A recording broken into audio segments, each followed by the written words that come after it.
Alright. Let me take a quick break, then we'll get into space news. Okie dokie. There's actually a lot of stuff, so we'll get going from there. We'll probably just keep working on this tomorrow because I'm into it, so I'll switch this over to science and technology. I'm going to take a quick break.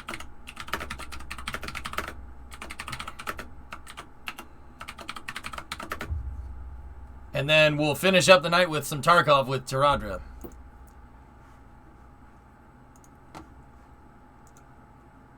I really wanted to get that down on paper, guys. That on paper, so to speak.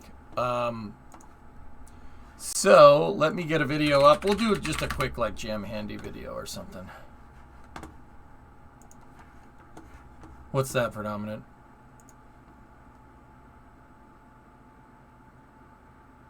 Ugh.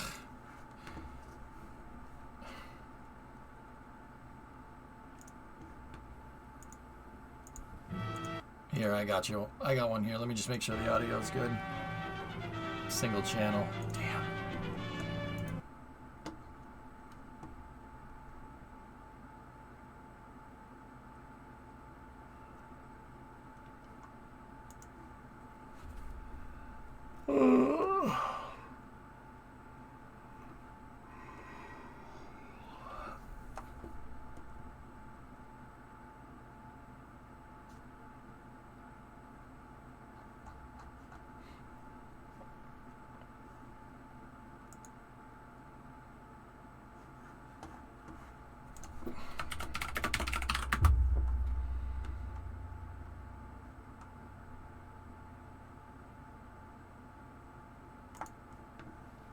There we go. I got one here. It's the tops. All right, I'll be right back. 1 second.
You have seen the manner in which a gun turret withstands aerial bombing. This certainly shows that the battleship is far from becoming obsolete. In spite of new forms of aerial attack, the battleship still performs a valuable function in both offense and defense. To damage a battleship, the attacking planes must hit a very small target while flying at high speed, probably in the teeth of a hail of anti-aircraft gunfire. Bombs must be dropped close alongside the ship and timed to explode underwater, a difficult thing to accomplish. An aerial bomb making a direct hit on the battleship gun turret does practically no damage. This structure is one of the strongest parts of the battleship, not only because it is so heavily armored, but because of its engineering design as well.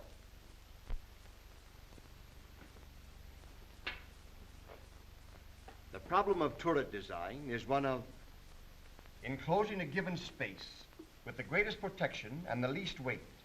Because the turret is subject to attack from any angle, we must have 4 strong sides. In the old days, when battles were fought at distances of less than 10,000 yards,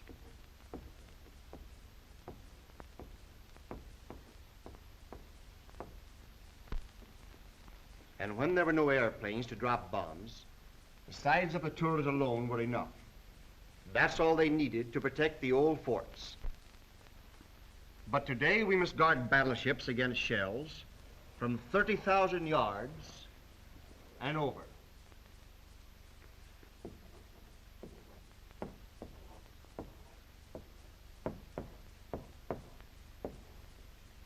And against enemy airplanes. So we must put a strong top on the turret. We need a cover, not only to protect against direct hits, but also to strengthen the entire turret.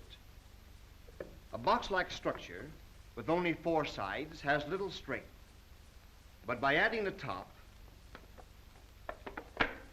and a bottom, we increase its strength as a unit and the strength of the sides as well. A flat top, such as we have here, is not as strong weight for weight as we should like. So we take a tip from the builders in other lines.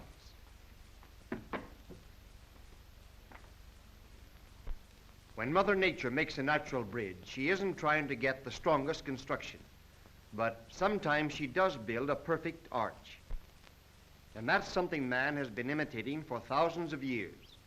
When man first started to build arches, he leaned 2 stones together like this.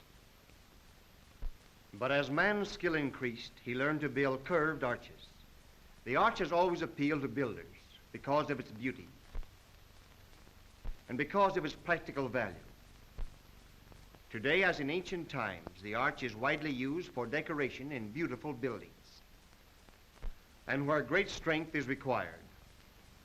Up to this point, we have considered the arch only as a way to support weight over 2 points.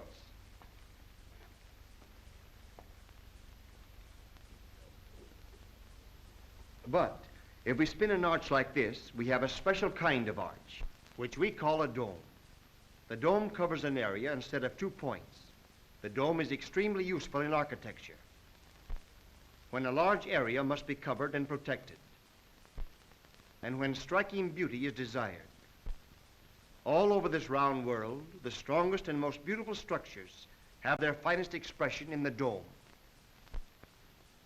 In our turret, we utilize the principle of the dome when we put on the rounded top to strengthen the 4 sides.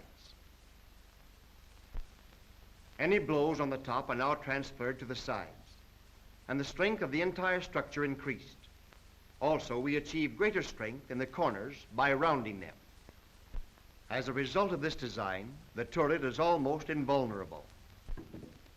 In all probability, it will withstand far more violent attacks than it will ever meet in service.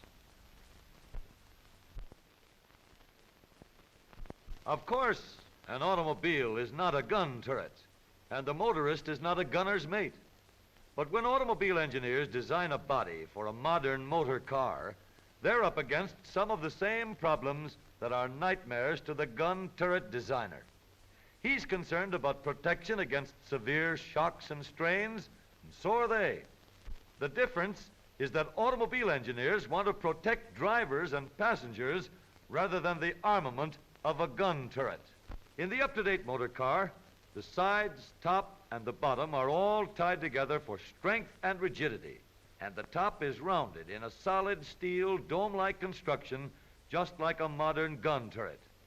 This gives greater strength at every point. Any strain on the top is distributed evenly over the entire body. This solid steel safety has been made possible by modern manufacturing methods and up-to-date equipment.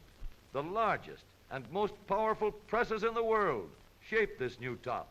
Giant machines weld the top, the sides, and the bottom into one strong, solid unit. Then the inside is covered with heavy insulation. This not only gives protection against heat and cold, but it also soundproofs the body. But not all automobile bodies are built like this. Until very recently, body construction hadn't changed much from the days when Granddad went a-courting in the old horse-drawn buggy. To make a top for one of these old buggies, you stretched a cloth canopy over some slats. The detachable weatherproof curtains came later, and everybody thought they would solve the problem, but they didn't. We have come a long way since the days when a buggy was the last word in transportation, but the tops of even modern cars have, until just recently, remained pretty much the same. Roofs were of fabric, supported on slats, or even on wire mesh screens. But now, that is all past history. The solid steel turret top has solved all these problems and has brought a lot of other advantages too. Now we have steel at the top and bottom too. One single seamless unit that provides the greatest beauty, strength, and safety in the turret top body of your new car. Now, let's look at an actual experience that shows how the turret top in your car stands up under a bombardment in peacetime driving. Captain Bob Ward, one of the greatest death-defying stunt drivers ever to sit behind the wheel of an automobile, has such complete confidence in the engineering principles of solid steel construction and dome design that he is about to perform a feat never before accomplished or even attempted by anyone, anywhere. Take it away, Captain.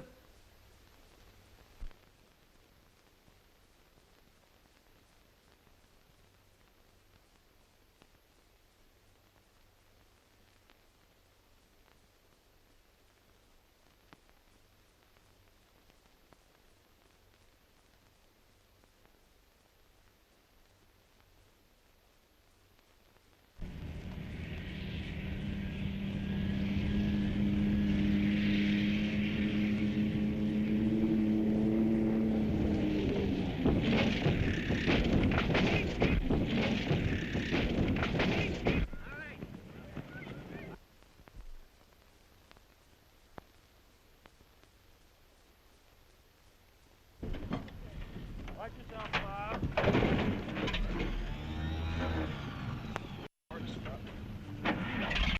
Okay, boys. Thanks a lot.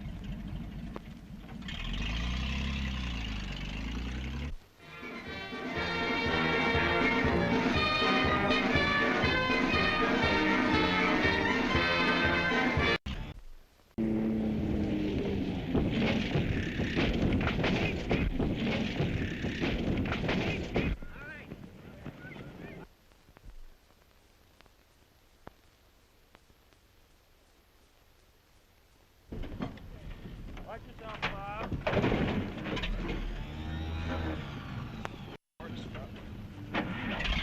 Okay, boys. Thanks a lot.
Well,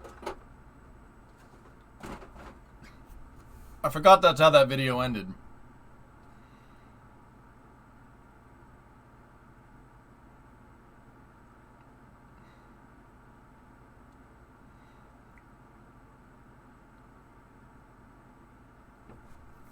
We've seen most of the B-roll footage unless it came out in the past couple of days, Vulcan.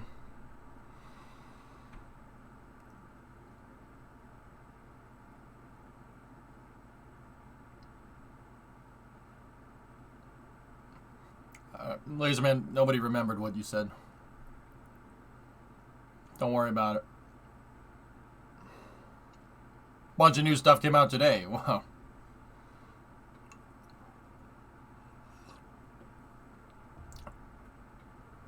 All right.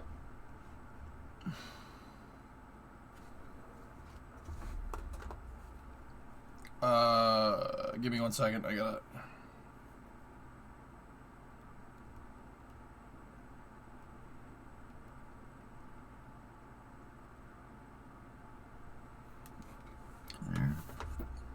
So, space news is going to start like this. Ready?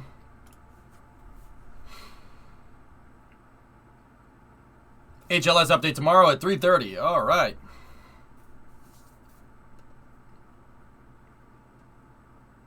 You got an upgrade.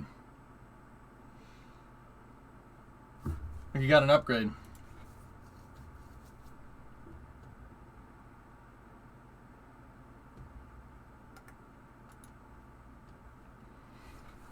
Discovery, go at throttle up. We look like a bunch of rock stars.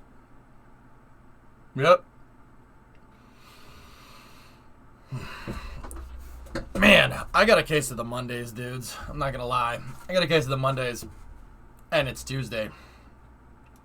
Give me a second to snap into it.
Now we're good. Anyway. What if I joined to? No, don't worry about it. So, if you haven't watched the Formula One race, please watch the Formula One race if you're into it at all. Trust me, it's worth it. It was a great race. A lot of action on track. I particularly liked the result. I'm not going to lie. I thought it was very good. Now, let me just compile everything up here. There is a lot of space news. So we have NASA's Core Stage 2 for the Artemis 2 mission is pretty much there. Almost completely built. We got news on the first Starship orbital flight from Elon. And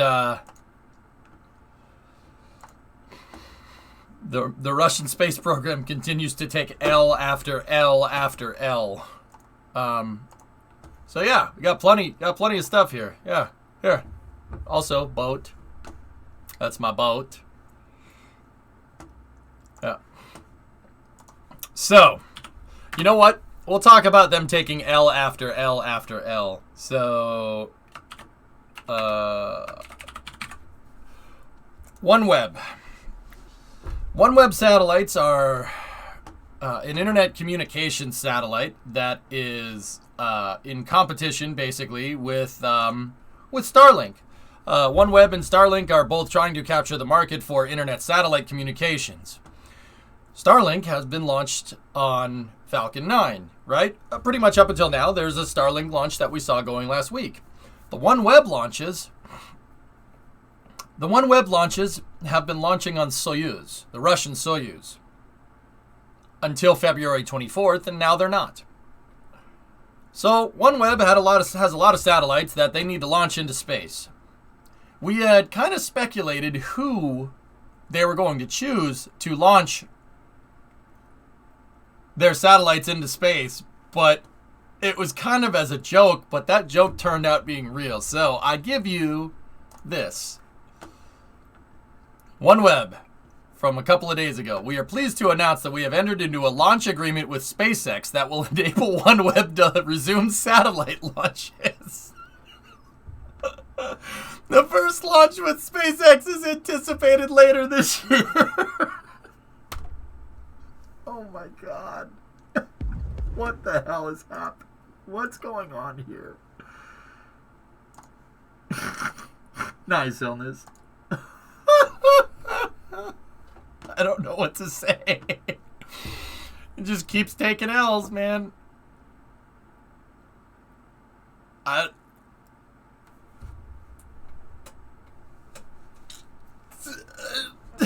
All right. All right. Sure. So, this prompted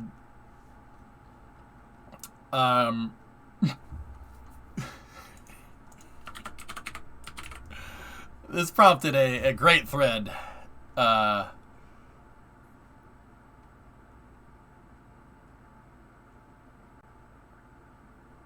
Here, let me find it.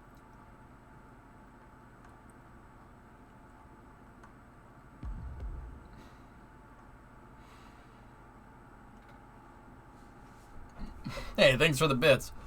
So SpaceX is basically launching their competition satellites into space. I'm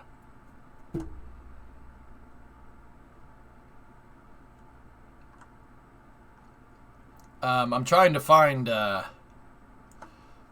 thread. Dmitry Rogozin commented on it and then promptly just took another L from Elon, which is really, really funny, actually.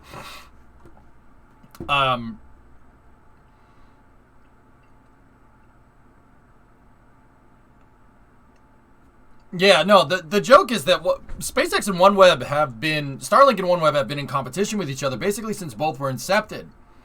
And now OneWeb doesn't really have a ride into space because they don't want to launch on Russian rockets.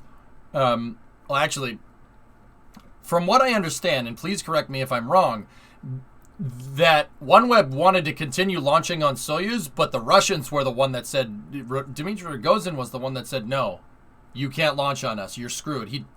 It was an attempted power move, and it didn't really work.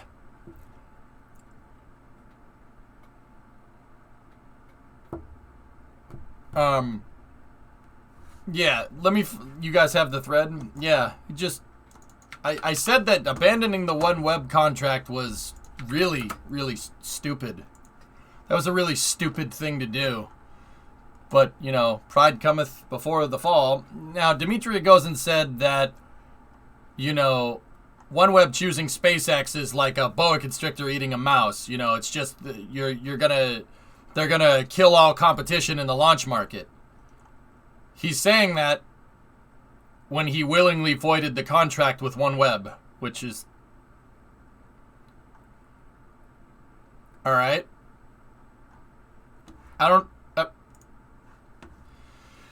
And then he promptly went on a rant about how SpaceX wouldn't be able to do a pinpoint insertion because SpaceX doesn't have anything like the frigate upper stage, the frigate. I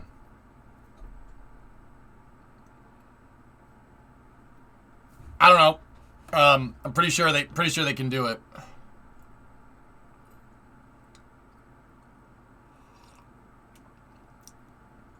Yeah. He just keeps taking L after L after L. I don't know, man. Yeah, Deadbringer, right?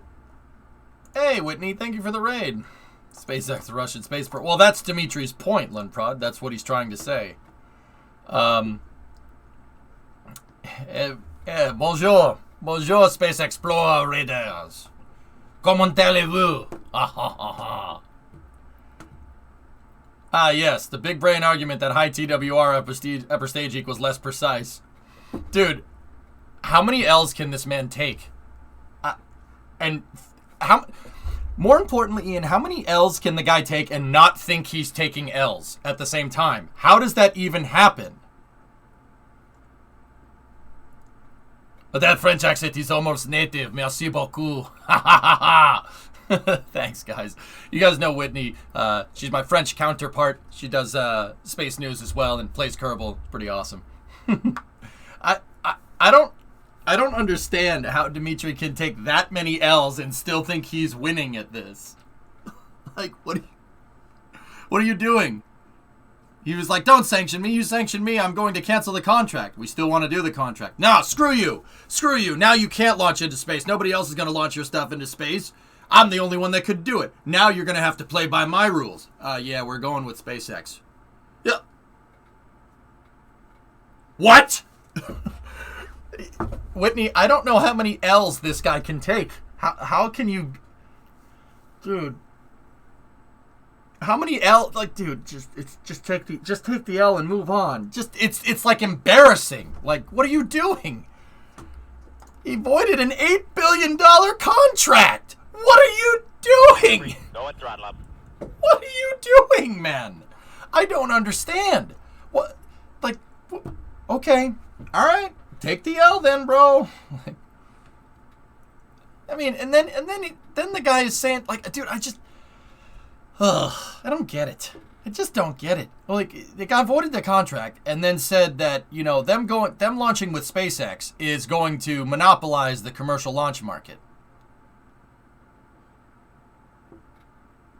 They went with SpaceX because he voided their launch contract. He pulled out of the contract.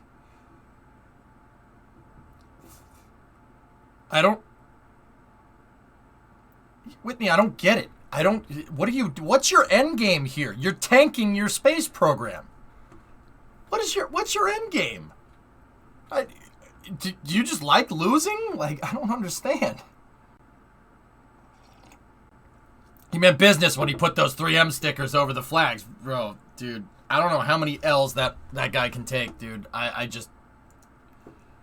don't get it. And then, meanwhile, the guy that he competes against is posting this.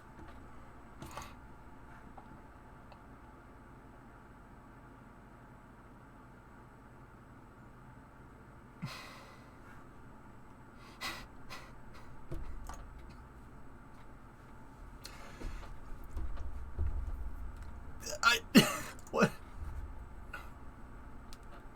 What? What?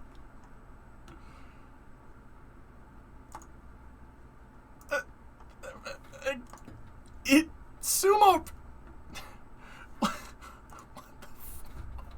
I don't understand.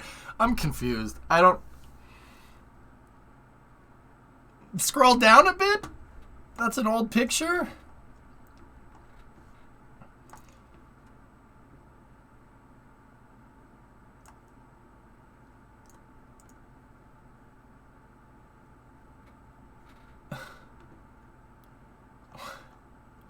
What the? Managed to throw him, but it cost me smashing my C5 and C6 disc and 8 years of mega back pain. Finally fixed it with a C5 C6 disc fusion. Ow.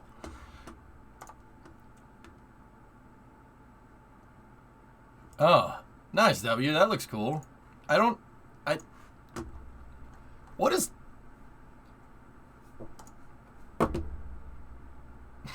I'm just going to go back to what I was saying before. Hey, at least it's not boring. At least it's not boring.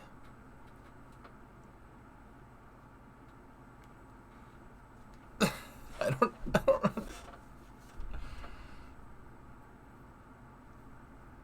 Can I get a link to support Whitney too? Yeah, sure. Mods, plug Space Explorers. Do it.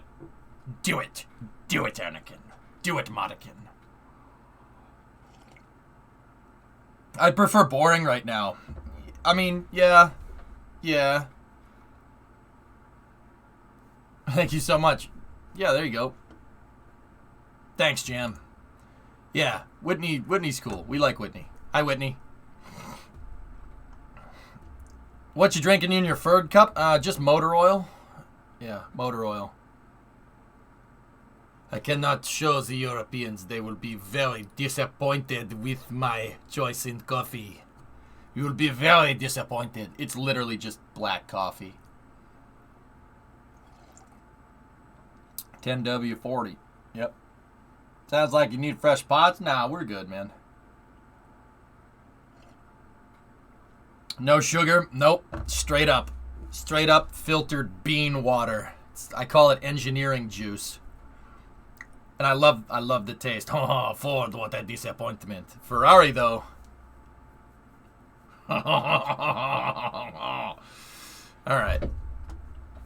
So, yeah, I figured we'd get the weird space news out of the we'll get the weird space news out of the way, because that is weird.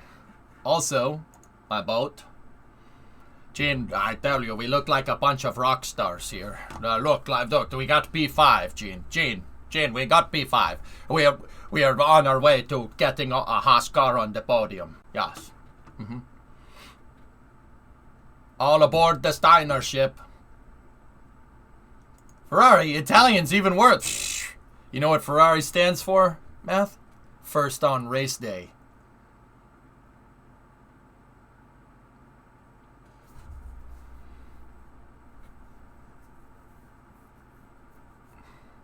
Yeah. Fix it again, Tony. That's the wrong Ferrari. Ford Rari.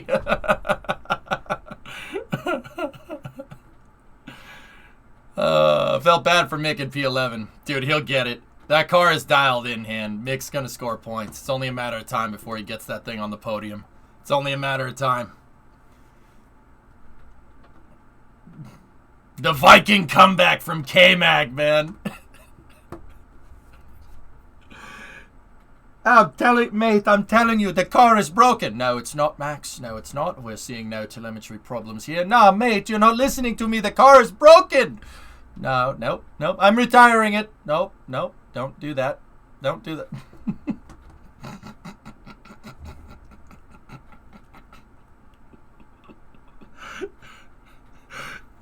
Max, at least he was right. Max was right. He put the car in the paddock, and 2 laps later, Checo's engine voided itself on the track.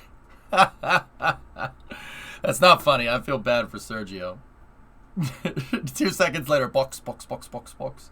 They got, only Yuki survived. That sucks. That sucks so bad for Red Bull fans. They're probably not happy. Meanwhile, Mercedes fans are like, podium! Yes! Did you see Lewis in the press interview? He's like, yeah, podium? All right. Sweet. Yeah, I like this. That's fine. Really? All right. Yeah, there you go, Vulcan, right? Have you seen this? Wouldn't mind having this as a poster. Yeah, that's a great poster. All right, anyway, next bit of news here, fellas. Check this out. The liquid hydrogen tank was joined to the intertank and the LOX tank and the forward skirt on the core stage 2 Artemis. So the second core stage is basically good to go. Not really. It needs the engine section, but I'd say they're a good 70-80% done with putting this thing together. You got to put the engine section together, and then you're ready to go, baby. Yeah, baby. That's what I've been waiting for. That's what it's all about. Woo! All right, anyway. So, better pick of the joining. He's always confused. Yeah. Here, check this out. Oh, yeah, man. This is getting out of hand. Now there are 2 of them. Yep, guys putting the... Oh, interesting. I was going to say, are those locators? No, it's just a jig for the screws. Yeah, if we go on images.nasa.gov, the NASA image... Oh, frick. Hold on a second. Oh my goodness. Oh, I'm sorry. I please help me. Oh, that's so freaking hands. No.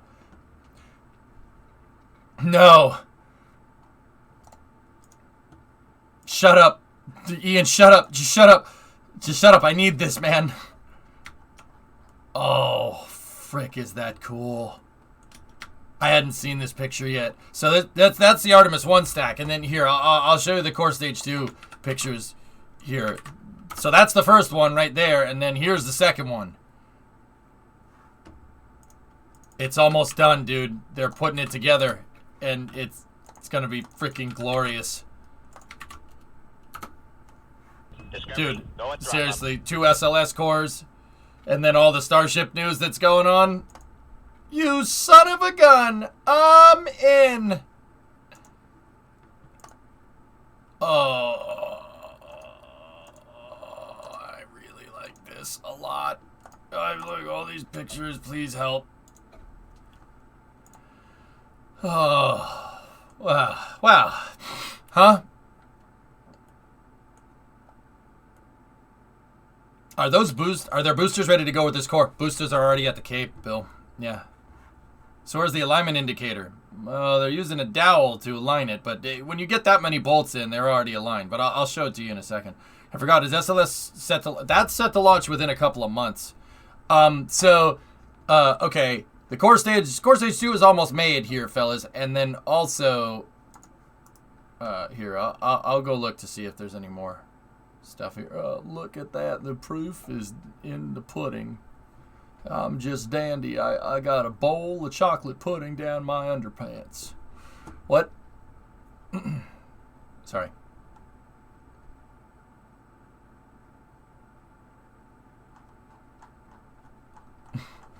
What? What? What? Nothing. You remember Apollo 8? It's as easy as dropping a log. I mean, falling off a log. So this thing rolled to the pad last Tuesday, right? Tuesday.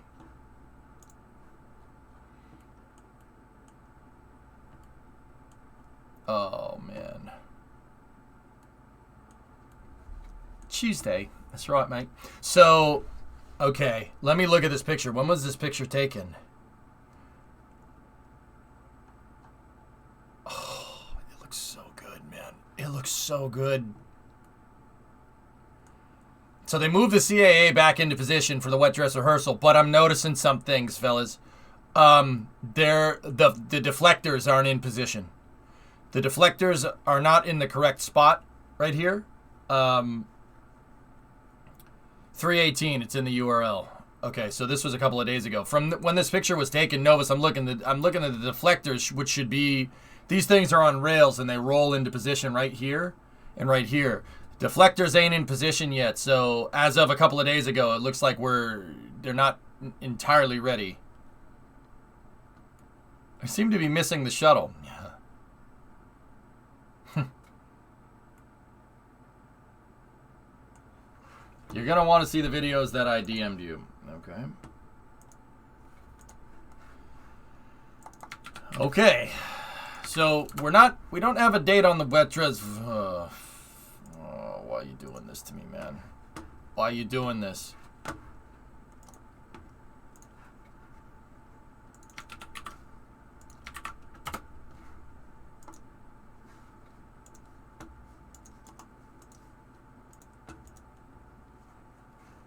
This is footage from the rollout last week.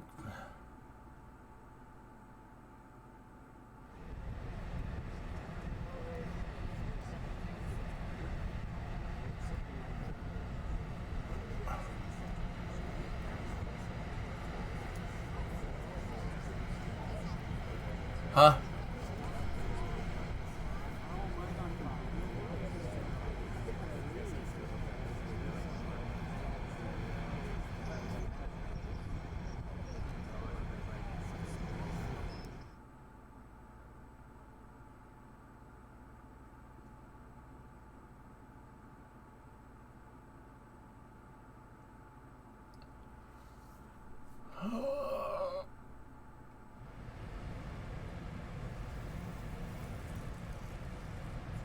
Is SLS bigger than the Saturn V? It's about the same size, Flyke, and SLS is just a little bit shorter.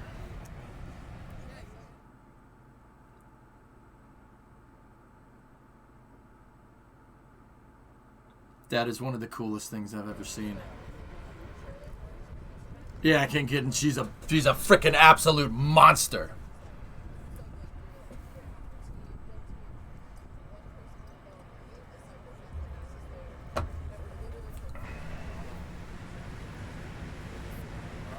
Look, there's all the. Did you see all the red caps? That's where they plug everything into the pad. Burbs.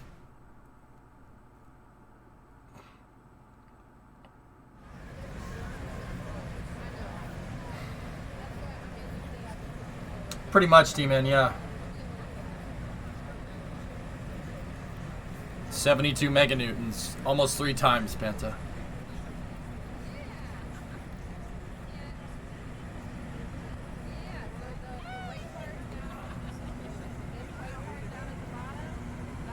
Will you watch this tomorrow? Yes.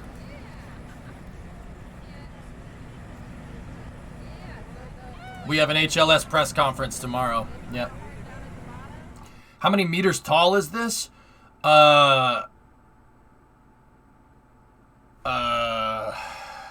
Please hold. About 100, give or take. It's about 100 meters, Adrian. Yeah, I think it's a little bit under 100 meters. She's a beast, dude. It's very big rocket. 8.4 core. The orange tank is 8.4 meters in diameter. It's quite large. I'm not sure if the wet dress is tomorrow, Whitney, but also people.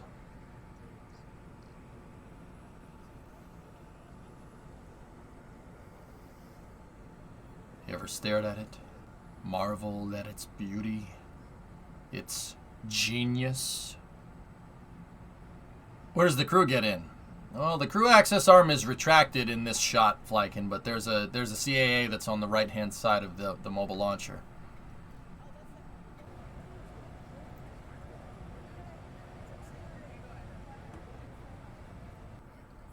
You can't see it. It's on the right-hand side from this shot. God damn, that thing is big. Anything on that reusable? The capsule is, Kettle One. Yeah, capsule is. Boosters could be reused if you really wanted to, if you wanted to go fish them out. But due to the infrequency of flight, reusing the boosters doesn't make any sense. Once again, I'll say it once, I'll say it again. SLS needs to launch more, not less. That'll get the price down.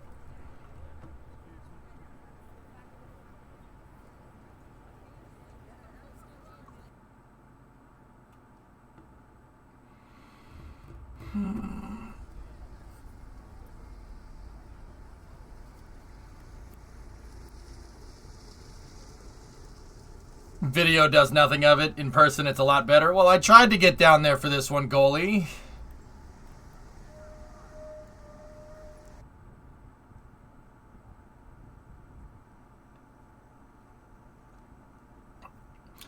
I mean, Whitney, the boosters are made out of steel. It wouldn't be anything that they didn't fish out of the water before. The shuttle boosters are made out of steel, too. They fish those things out. It's fine. You got to ship them. You got to ship the casings back to Utah to be packed anyway. So it's not that big of a deal. I guess that didn't pan out. Nah, it was too short a notice. But yeah, see, there's the CAA right there. Oh, this is when it was out on the pad. See the lightning towers? See, flagging. There's the crew access arm. I've walked there. I've walked right there, dude. Right where that crew access arm is. I ain't trying to flex, but also at the same time, I'm not going to not show you these pictures. There's a lot of pictures of cars, 747s, and rockets in here.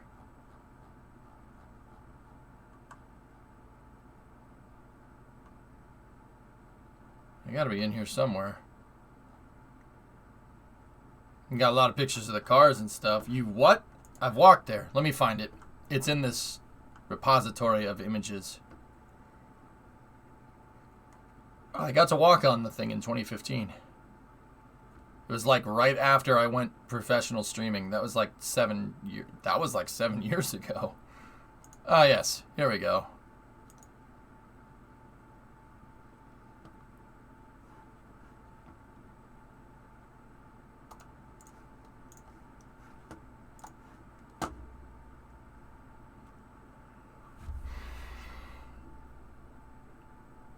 Yep. The crew access arm would be like right over there.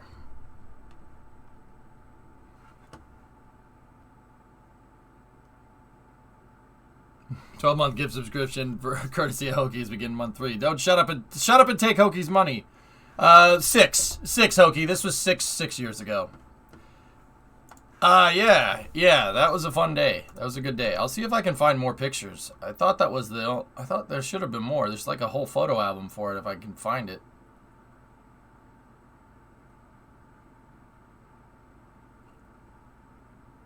Imager is weird, man. They have all these.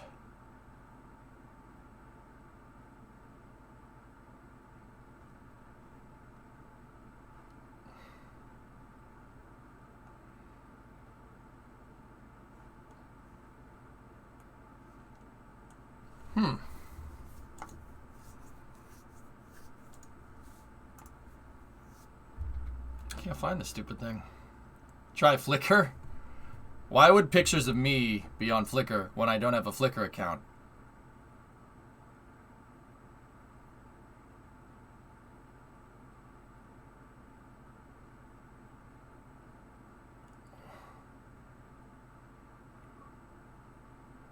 They're in here somewhere. I'm just missing it because I put myself on the spot. That's all. Discovery, go at throttle up. There we go. I found them.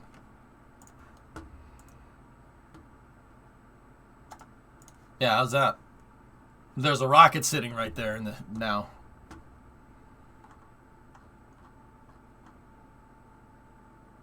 See? That was a good day. She's a beast. We did other things that day too. How did you get access up there? It helps when you know people. How many stages is SLS? 1.5. 1.5 stage to orbit. Yeah, actually, SLS is probably 2. Yeah, no, 1.5. The core stage is lit at ignition and goes all the way into space. Did you work at NASA or something? It helps when you know people. Never worked there. Worked with them on things. Does that help? Yeah, dude, walked right there. What does 1.5? The upper stage is... The upper stage lights at ignition, guys. The core stage... So the core stage lights, and then the SRBs light, and that's liftoff. And then the SRBs separate, and the core stage goes all the way into orbit almost. It gets like 98% of the way there. And then the ICPS is what circularizes Orion after that. So the core stage gets you like 98% of the way there. Because your upper stage is basically firing at ignition. I call it a 1.5 stage to orbit.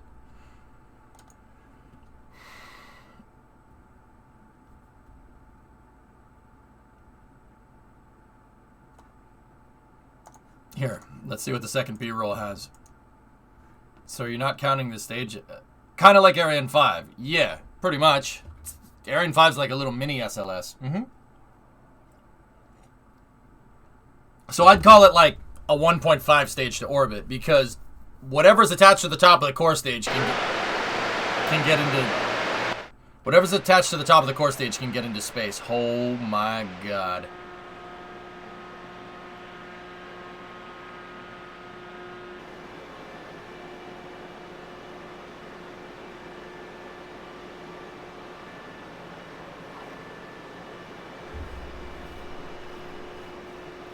Madre de Dios! What did I tell you? Chat, ayúdame por favor. Oh! Oh!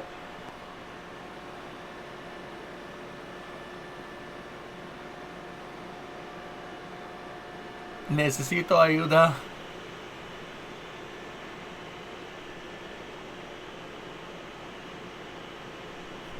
Oh, that's nice.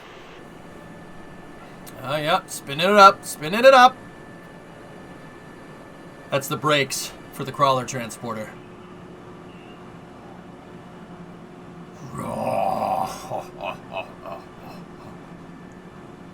You know what? Tank treads are all cool. Crawler treads are cooler. Just saying.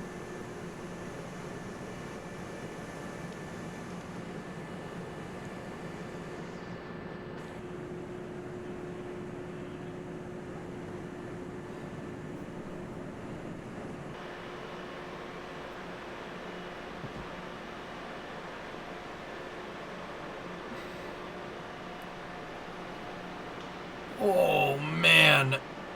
We should have just had this during the rollout, man. Would that flatten a penny? Yes. Yeah, Vulcan, it's pretty neat.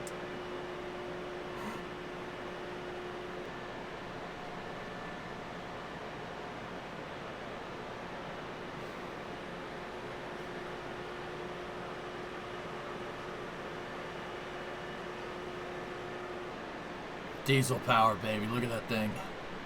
She's a monster. How thick is the VAB's floor? Sorden, you know I like telling you guys about road grades and stuff. That's 15 million pounds of rocket and launch pad. And then probably another 2 million pounds of crawler transport. You tell me how thick you think that damn floor is. You tell me how thick you think it is. It's pretty thick, boy. At least 4. Damn, boy! That's 10 meter? I don't know. Probably something like that. Probably something like that, Nils. No joke.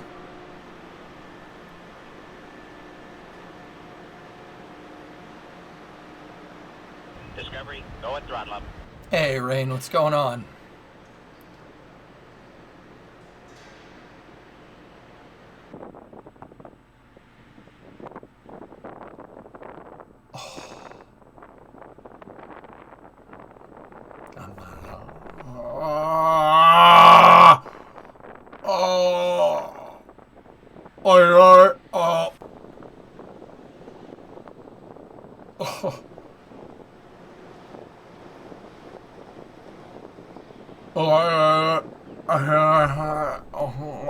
Rain. Oh, it's awesome.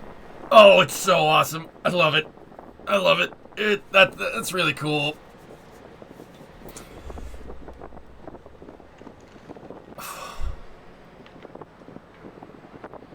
This is new B-roll footage from the rollout last week. Well, it has 4,225 pilings that go down 165 feet.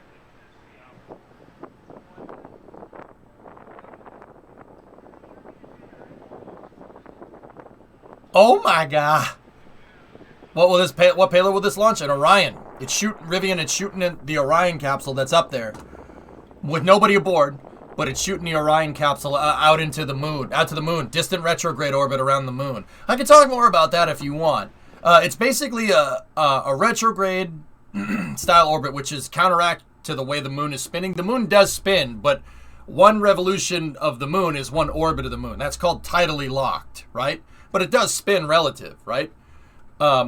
So it's going to a retrograde orbit, which means if you're looking at the moon's like kind of North Pole, so the North Pole is right here, South Pole is right here, you're looking at an orbit that goes clockwise around the moon, as opposed to counterclockwise. Counterclockwise is a posigrade insertion around the moon.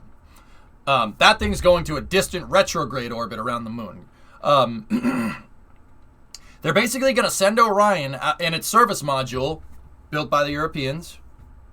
It's built by Airbus, actually. So, merci, danke, thank you, gracias, grazie mille, to our European buddies. And they're going to park Orion out at the moon for like a week and a half. It depends on when they launch. Bitte schon. Wunderbar.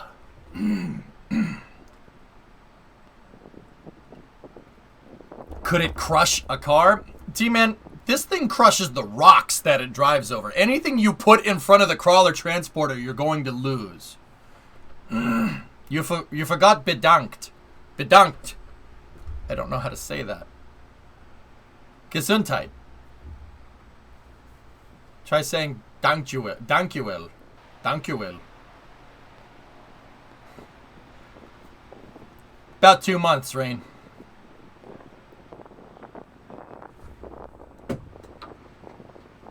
Yeah, see these? It crushes these for fun. I gotta find the third one that has a flat spot on it. I don't know where that thing ended up.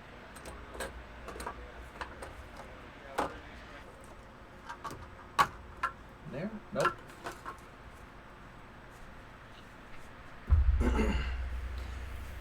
I had a third one that was crushed by the crawler, but it doesn't matter. This one is kind of flat on the top. See that?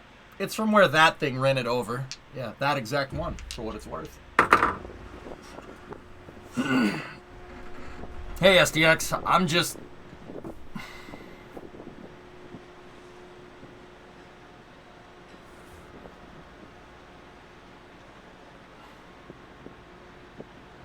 That's correct, Frosian, yep. Yeah, well, we're, you know, return to form. It's going to take some time, but she's a beast. She's a beast, man. It's just, Vulcan, this footage is choice. It's amazing. That thing is so freaking cool. Yeah. It's choice. We need another one rolling out next to it. Nazion, not chosen yet, but we have a good idea. All you can do is get up and down.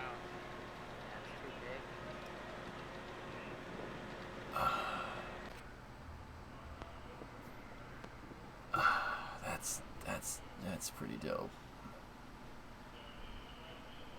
Genocht.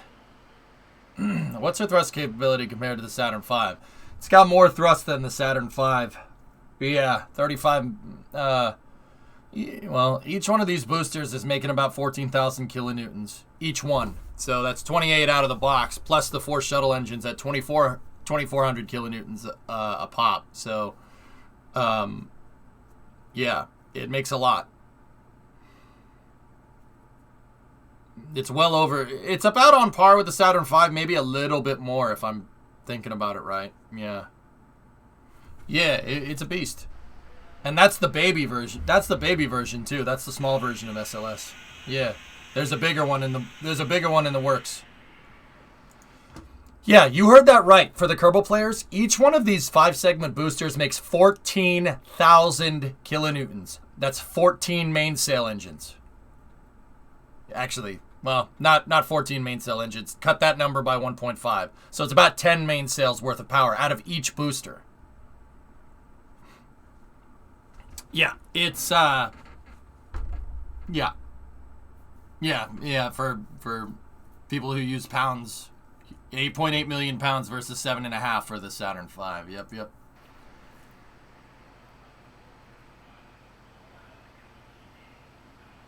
Yeah, Pasquale. Yep. Look at that thing. Look at that monster. How much fuel does it shed per second? Easily over a couple tons. I don't know the math offhand, STX, but it's definitely up here. Here's some grass. That's crunchy Florida grass. Seriously, the grass in Florida is crunchy. You step on it, it goes. It's like stepping on sticks.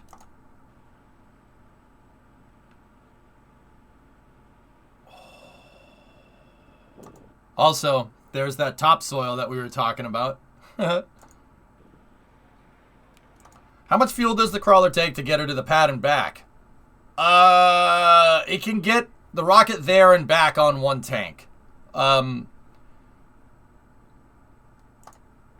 forget how much fuel it uses. I think we did the math out that it uses about $2,600 worth of diesel fuel out to the pad and back.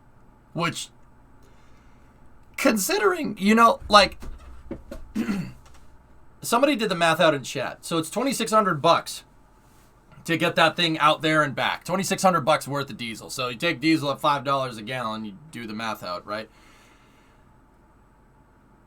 $2,600 to move that to and from the pad is not bad, considering you're moving 15 million pounds of payload. $2,600 to move 15 million pounds of payload. That's pretty good. Yeah, it's diesel electric. And this is the part where EJ gets to talk about the motors. It's got two Alco 245D V16 diesel engines in them. Each one of them has 2 of these bad boys. It's a locomotive engine that you would have found in an RSD. That's an Alco RSD locomotive right there. Yeah, V16 diesel engine. There's a picture of one right there. Oh, no. Yes. Oh. The keen-eyed people here will spot the basketball-sized turbo at the top. Yeah, it's turbo diesel. You're welcome. The 251s? Nah, it's based off of the same thing, Toasted. Yeah, they're based. 251 is just a bigger displacement, if I'm remembering right. Yeah, that basketball-sized turbo up there. You could fit a basketball in the inlet. Whatever. 60 mil turbo? No. 70 mil? No. 400 mil. 400 millimeter turbo. Well, maybe a little bit smaller than that. But also, that turbocharger is as big as the engine in my pickup truck. 2 Alco 251Cs to be exact. Oh, even better. Yeah. So, $2,600 worth of diesel to move 15 million pounds. That's actually really good. That's really good. That's really good. The crawler is very efficient. It is very efficient, which is pretty crazy, right? Which crawler got the Alcos replaced with Cummins? I don't think they ever replaced them. I think they're all still using the Alco 240 or 250s, Bill. How do you know? Where is the banana?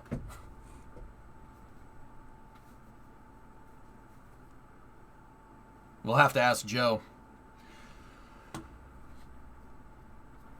Dude, the camshaft in that motor is bigger than a crank. I love it, man. It's a locomotive engine. I mean, look at that diesel motor. The fact that it's the same motor as an Alco RSD just makes me happy, because Alco RSDs are one of the best locomotives ever devised. Also trains. Here, let's try 251. Yeah, see? It's just a bigger version, though. Oh, my God. It's just a bigger version of the same. Holy Nikes. That is a big motor. Yeah, V16. There. Holy frick. I want one. Yeah, me too, man. We're coming up on 9 years, May of 2013. I don't want it. No. Rain. Shh. Nope. I don't want to hear it. I'm busy looking at diesel motors, okay? I'm busy looking at diesel motors. You don't need to say that right now. Oh, yeah, dude, the turbo. The turbo's freaking huge.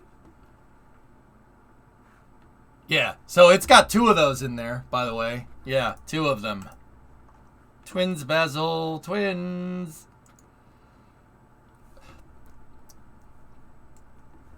$251C. A pair of Alco 251C engines used for powering the 6 million pound crawler transporter that transports rockets and their platforms to the VAB. Oh, yeah.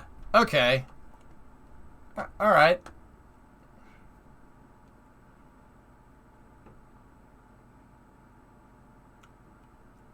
Yeah.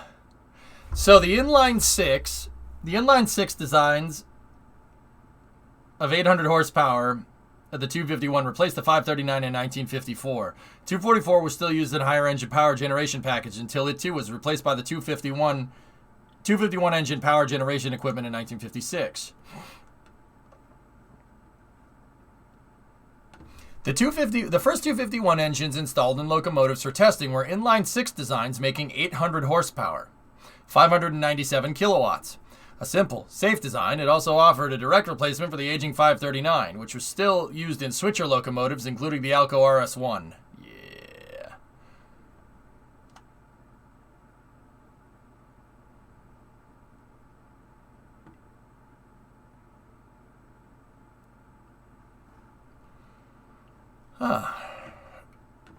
The 251 engine was initiated in 1949. Like the 244 engine, it had a bore of 9 inches. 229 mil bore and a stroke of 10. Oh my goodness. 267.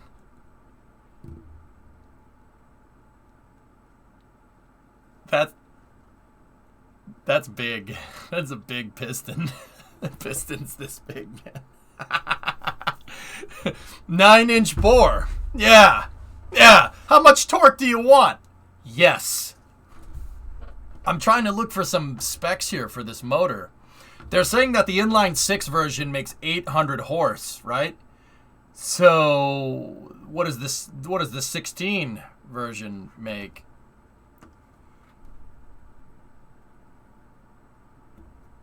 How they handle the acceleration? It's human rated, Sir Toy. The shuttle engines can throttle, so they keep the G load below 4. Actually, listen to this baby pick up steam. All right, let me see. Is this an Alco? No, it's not.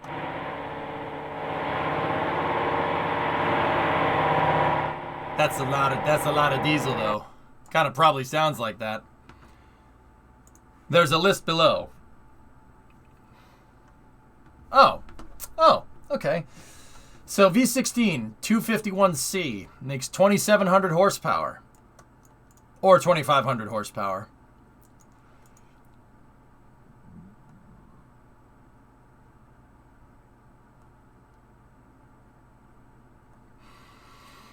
The crawlers use the 2750 horsepower version. Oh boy. Oh, same used in a century. I didn't know that. Oh, that's cool.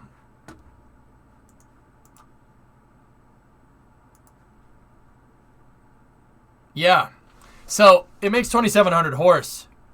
A single cylinder is probably more displacement than most engines as a whole. Yeah. Fragment, I'm with you. A 9-inch bore and a 13-to-1 compression ratio.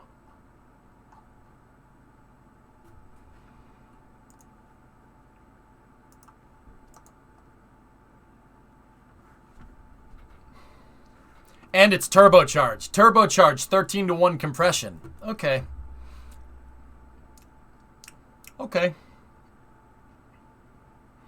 Can you imagine that thing running on propane and nitrous? How much power do you want, man? No, I mean, yes. Like I said, that's the power of diesel, man. I mean, that thing can move. That thing can move that. 2 of those motors can move. So they said that the crawler transport was 6 million. An 8 million pound launcher. And that means a 7 million pound mobile launcher and an 8 million pound rocket. 8 million pound rocket, 7 million pound launcher, 6 million pound crawler. Two V16 diesel engines can move that. That's the power of diesel, man. That's why trucks use diesel. That's ridiculous. Two V16 diesel? Yeah, they're big engines. I get it. But damn. That's...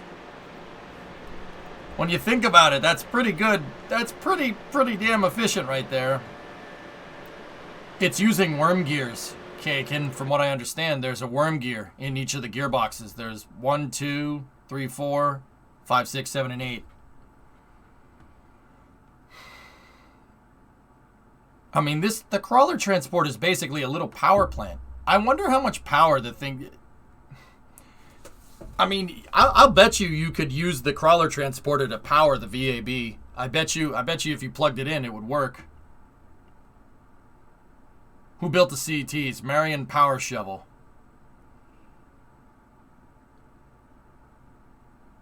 Hey, Red Baron. I had to pop in on mobile and tell you I went to Kennedy for the first time. The Atlantis presentation nearly brought a tear to your eye. 33 missions.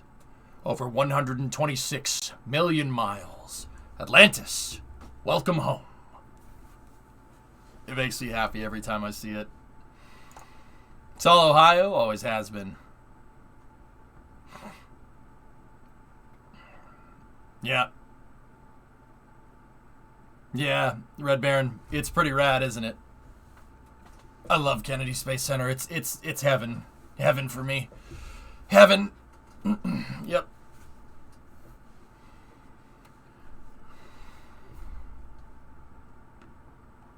Anyway, so yeah, that's what's going on. They're rolling out the crawler transport. Yeah. Red Baron, you get to see this thing? Oh. Totally awesome. The kids love it. Good. Look at that. Anyone going to KSC in August for the Psyche mission? I might find my way down there, Whitney. I've been jonesing to go to a launch. I haven't been to one in so long. The last launch I went to was NG-11. That was a long time ago. You did from afar? Right on. Launches are boring. Yeah, whatever.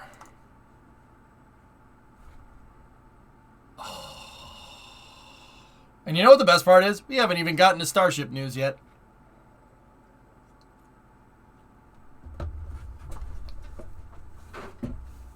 It's pretty crazy to see it, isn't it? I'm sorry, I will not hesitate to share new SLS pictures and media with you. That thing is awesome. It's so freaking cool. Anyway, that's all the SLS news I have for you. But, like I said, we have not even gotten into Starship news yet. Also, my boat. What is this, Goalie? Oh, yeah, it's Chevy. I saw that thing, yeah. Any new Glenn news? Nothing that I've seen. Have you seen this insane Chevy truck in tornado footage? Hey, what did we say? I told you that... We said that LMT 800 design is pretty freaking good, alright? Look, credit where credit is due, alright? See, you see the truck right there? And see the tornado right there?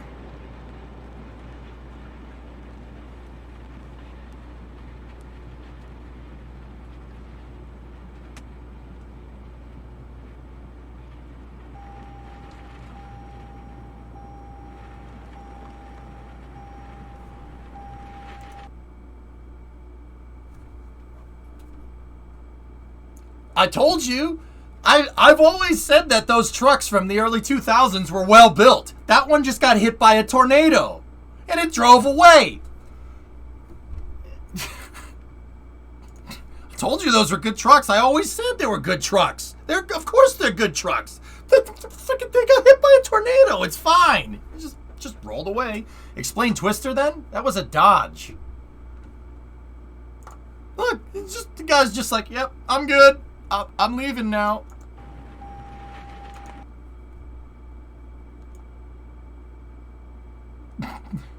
I was just like, all right, that's fair. I'll be driving away now. Not today, Satan. Seriously though, those are good trucks, man.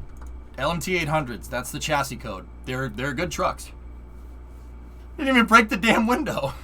I got no words for that. I can't. Like, I like my Ford trucks, but I can't sit here and not be like, that's. Yeah, okay, that's fine. Yeah, okay. Yeah, let's appreciate that the tornado was like, oh, sorry, man. All right, let me flip you back over.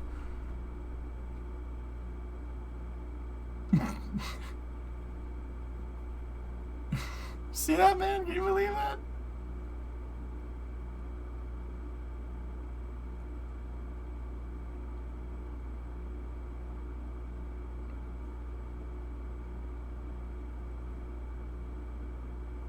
And then somebody linked Twister.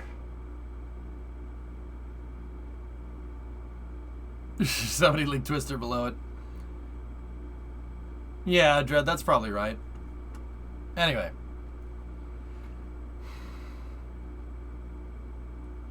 Like I said, nobody said that Chevy design wasn't bad. It wasn't a good design. Like, the mark of a good truck is the old trucks that last. It's like that saying, never underestimate an old guy in a profession where people die young, right? Same thing with trucks. Trucks are used and abused. So if you see an old truck that's still being used after 20 freaking years, you know it's a good truck. That's a pretty good indicator. I see OBS Fords all the time. People still use them for plowing. That's how you know it's a good truck. Those LMT 800s are the same way. They're freaking indestructible.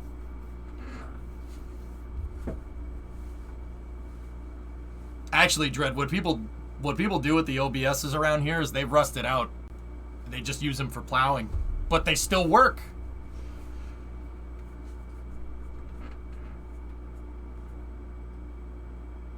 Yeah, whatever, goalie.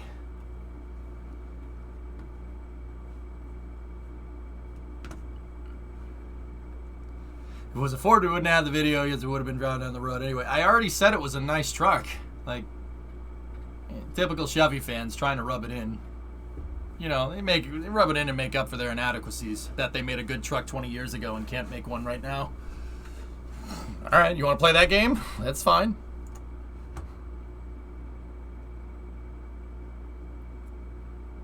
XJ is one of the best Jeeps ever devised, Dread. XJs are cool, man. 4 liters. Impossible to kill. Impossible. Never seen it happen. Anyway. Alright, so. We got some news from Elon about what's going on with Starship. I tried, yeah, right?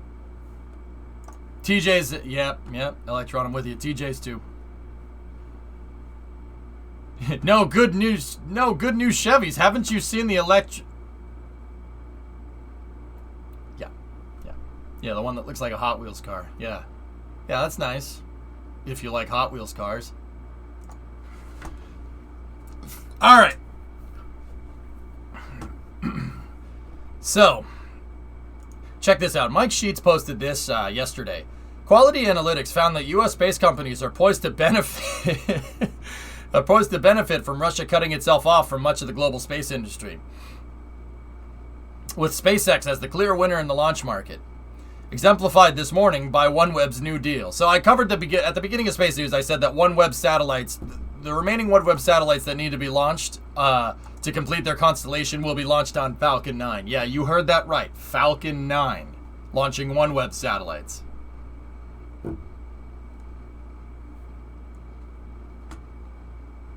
All right. So Elon replied to this, and here's the good stuff.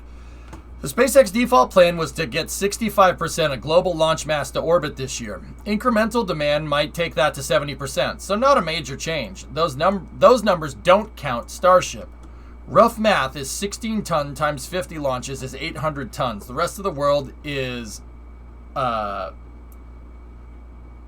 than 400 or above 400. It's mostly China. Now here's the big bit of news.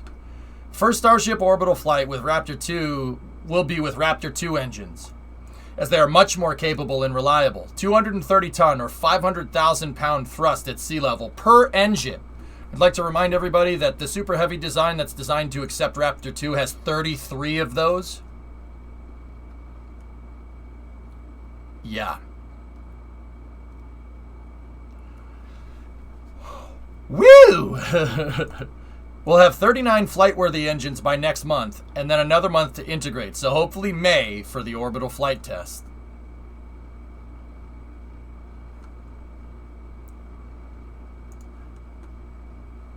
I'm just gonna do that math out real quick, just in case anybody. So they have, each one of those makes 500,000, and then there's 33 of them in the first stage. Okay.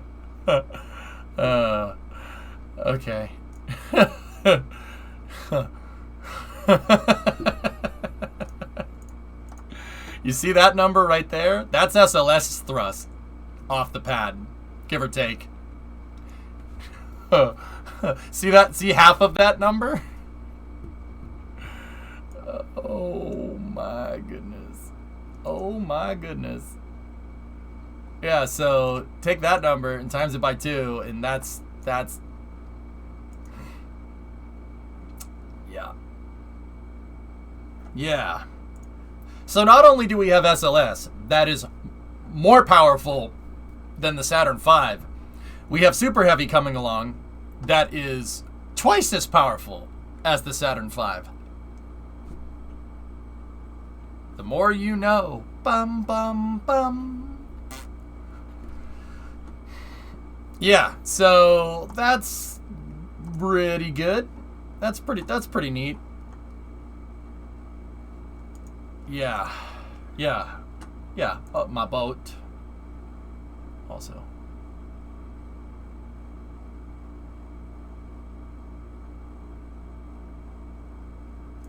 Oh, that actually reminds me. ErkX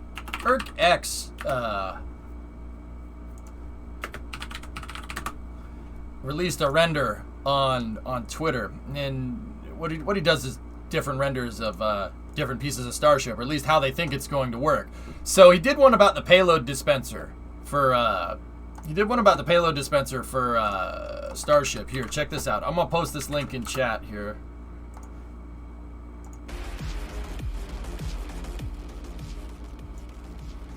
Look at this.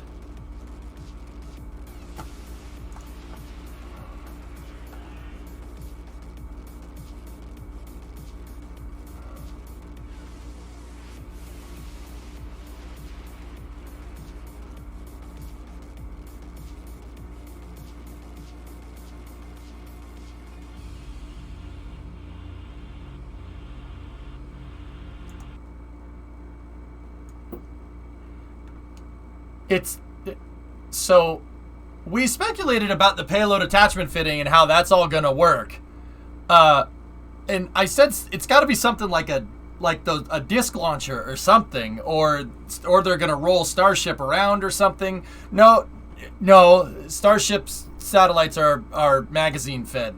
I said something like a stripper clip. Remember? Well, I mean.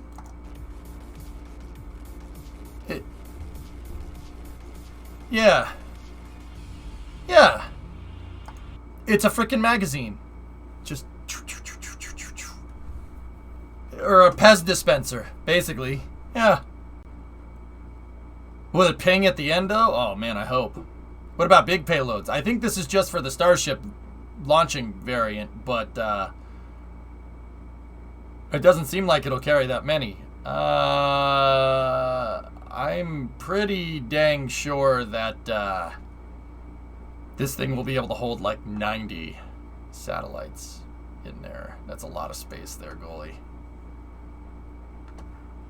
Yeah, so I thought you guys would want to see that. That's, once again, that's ErkX. Go give him a follow over there. ERCX posts some really awesome 3D videos. Yeah.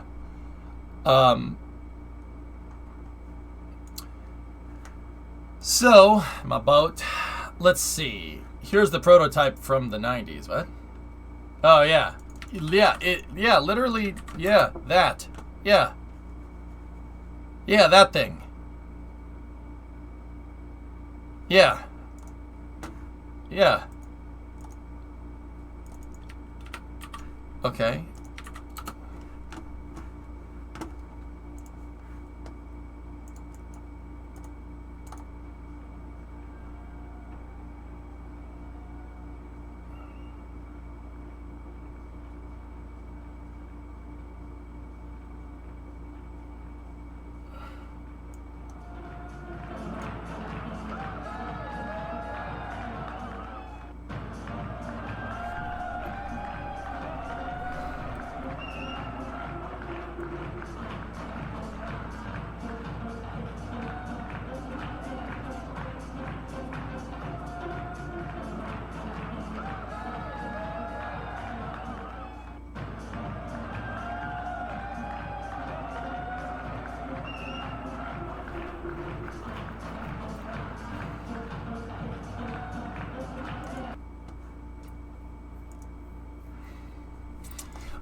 Giga Berlin opened, guys.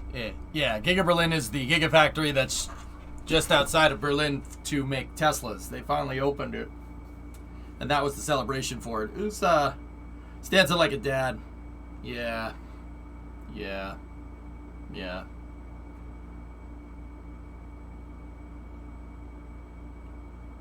I'd like to point out that that's the guy that posts pictures of himself sumo wrestling on Twitter and personally wants to fight the president of another country.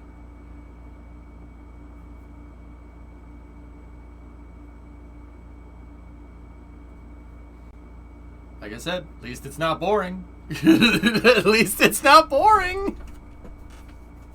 It's just, at least it's not boring, I guess.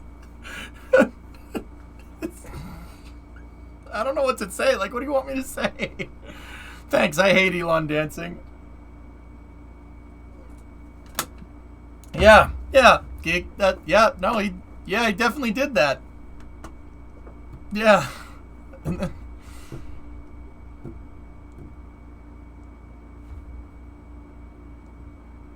Like I said, at least it's not boring.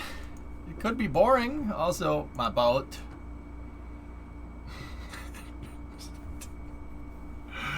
Let me get us teed into the Starship updates, and then we'll go.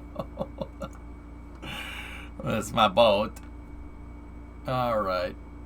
So they destacked 20. Let's see, where were we at? So we got that one. We got that one. All right, let's go right here.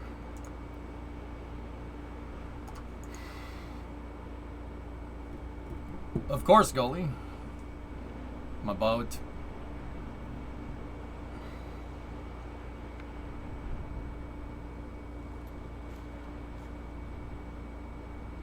I mean, goalie, let me put it to you like this. Nice guys don't make that. You know what I'm saying? You know what I'm saying? Like, a good example would be like watching, if you watch Drive to Survive, listen to what Toto Wolff says. We're not here to screw around. We're here to crush the competition. Like, I mean, nice guys don't make that. You know what I'm saying? What is the next Starship that will fly? The speculation right now, Hypersonic, is that it's Ship 24 and Booster 7. So we're swapping 420 for 24/7. If he dies, then he died. Yeah, exactly, goalie. Yeah. Ruthless, man. You got to get on it, dude, if you're going to be like this.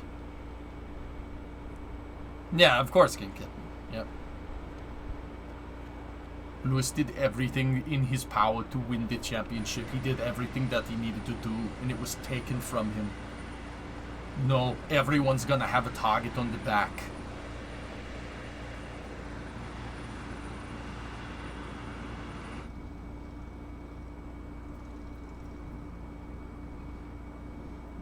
So they did do 2 cryo-proof tests with this. One of them had liquid oxygen in it, and the other one was just a full nitrogen test. So that tells me that this pad is pretty dang near close to being finished, guys. Also, high dynamic range for the win. Yeah, hypersonic, of course, of course.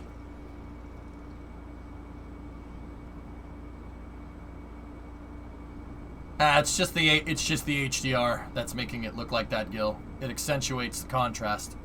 High dynamic range is what it's called. It's rusty, but it ain't that rusty.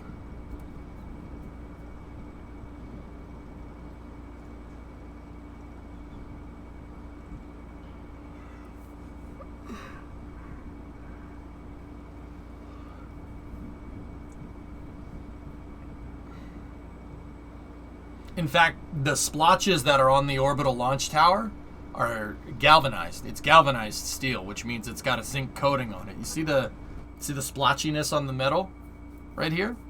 That means it's galvanized. Galvanized is pretty corrosion resistant, or well, oxidization resistant, I should say. Now, see that right there? That's rust. Yeah, that's rust. They ground off they ground this off to make it nice and smooth. And it's rusting now because it's bare metal. They basically ground off the galvanization. But see all this up here? See the white splotches? Yeah, that's all galvanized steel. That's an easy way to tell. Yeah. Now, if you're wondering where you've seen like galvanized steel before, if you look at a chain link fence, fences are usually galvanized steel.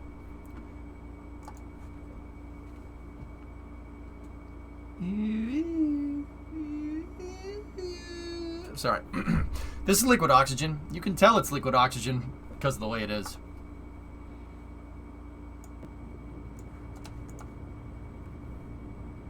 Fan Sweeney. Yep.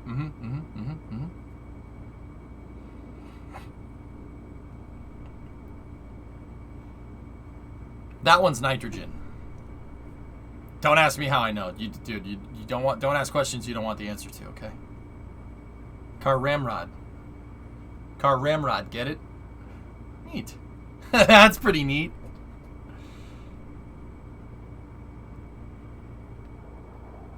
That's right, Cerebro. Mm-hmm.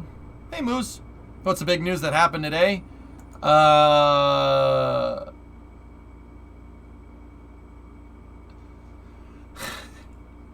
Moose, you won't believe, dude. Here, I'll pause that for a second. And once again, that's the NASA spaceflight footage. I'll show you. I'll tell you about it in a second. Moose, you know OneWeb? You know how OneWeb is Starlink's competition?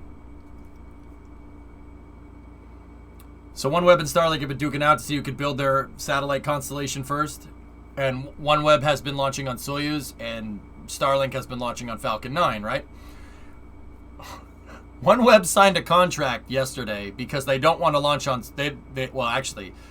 They got barred from flying. They got sanctioned for flying on Soyuz, believe it or not. The Russians said, we don't want to launch your satellites because you guys are sanctioning us. And then OneWeb promptly went to SpaceX and said, hey, can you launch our satellites into space? And SpaceX said yes. All subsequent OneWeb launches will be on a Falcon 9.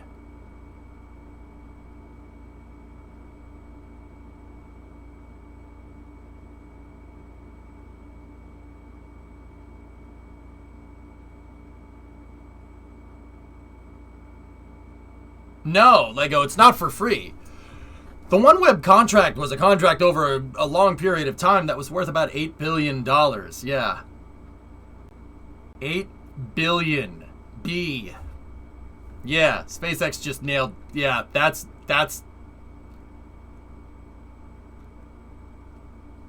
SpaceX just made a lot of money. I was talking about it earlier. Moose, how many L's can that guy take? How many losses can you take? Ando, I don't know how that guy can take. How can you take so many L's? How can you take so many losses and think you're doing a good job? You just screwed your own company out of $8 billion. What are you doing?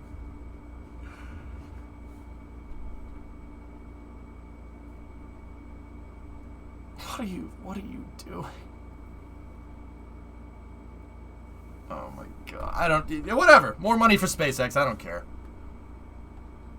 Thank you, OneWeb, for funding Starship, right? No, Eagle Capsule. I don't know, man. I don't know where they're going to get their money from. Where are you going to get the money? Why would you price yourself out of a competition like that? What are you doing? I don't understand. What's the OneWeb thing? OneWeb is a map. They're competing against Starlink for an internet satellite constellation. They're competing against each other. And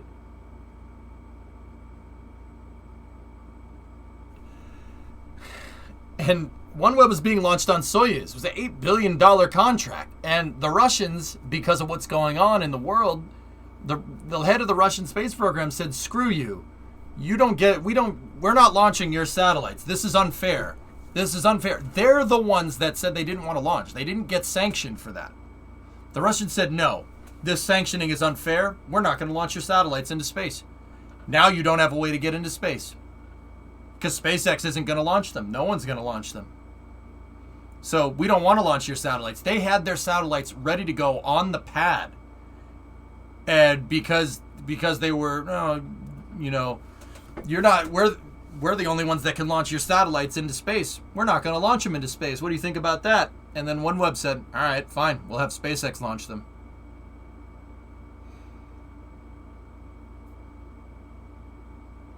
I don't know, Jim. A good amount.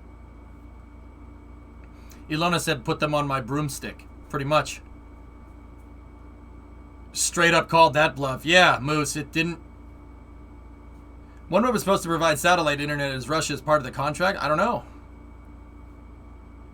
No, I didn't, Predominant. But yeah, I don't know how many L's Dmitry Rogozin can take and think he's doing a good job. I don't mean it. I don't mean any disrespect, dude, but you said you weren't going to launch these, and they went with another customer, and then you got mad at them for getting in another customer, citing monopolization of the commercial launch market. congratulations. You just played yourself. Like,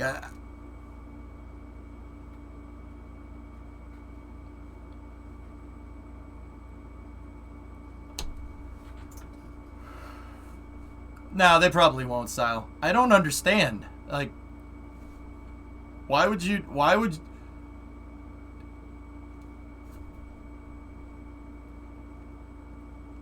Did I miss something with this? Because this makes no sense.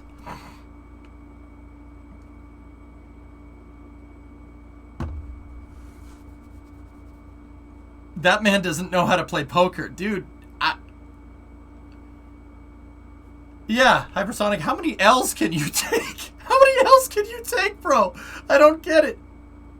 Roscosmos was willing to launch, but OneWeb didn't like all the extra taxes. Oh, yeah, so they priced themselves out of the market, Corthinos. That's still bad. What are you priced yourself out of the market. What are you doing? Ain't gonna be a Russian space program left, man. Ugh. No, Goalie, I don't think so.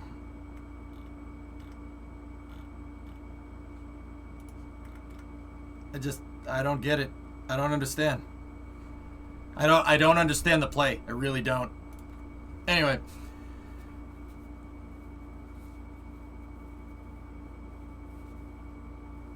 Yeah, Baramus, I don't know. Let's just get back to watching some Starship stuff. Read Hellfish is...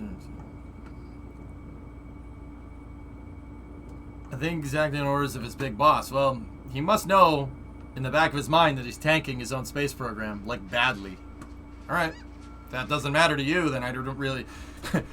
I don't really care what you have to say.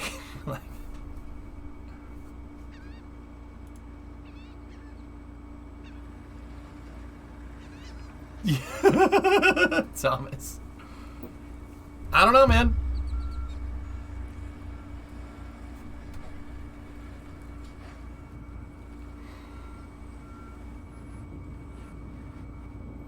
I don't know, dude. I don't know what's going on, man. I'm just taking L's left and right. Maybe he was not given the choice in the matter. His boss has probably made the call. All right. The only people that are going to suffer from that is you. So, all right. Have fun shooting yourselves in the foot.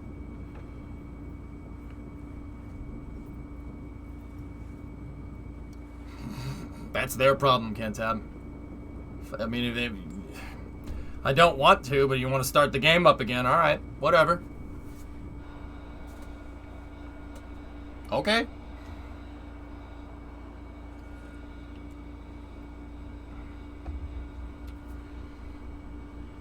Yeah, Vickers, it's pretty funny.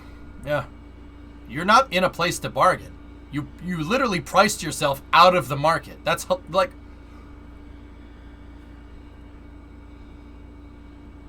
You're bargaining from a position of weakness. What are you doing?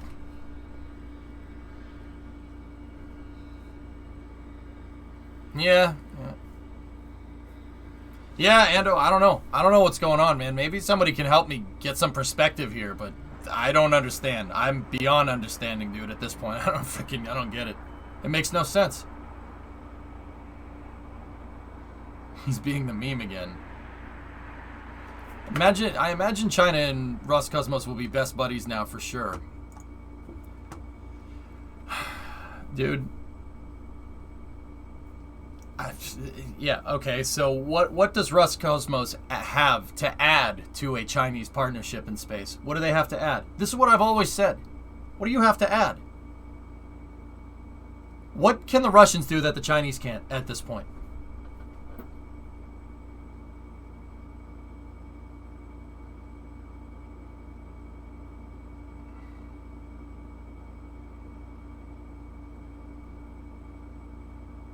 Nothing. It's a redundant capability. The Russians partnering with the Chinese will tank their space program anyway. So, alright. Okay, have fun. Yeah, it's alright, have fun. The Chinese will drive you into the ground because that's what they do. They're worried about their own space program. As they should be. Like, As they should be. Just like we should care about our space program. It's like same thing. You should look out for yourself. Have you seen the thought about trying to launch a community CubeSat? No, I haven't, Shado, but that's cool.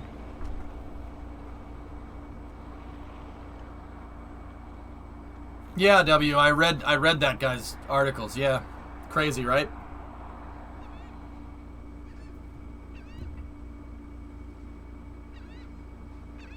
I don't know, Kizik, maybe. Rectando. That's what I mean, dude. What are you doing? You're tanking your own space program. I don't understand the play.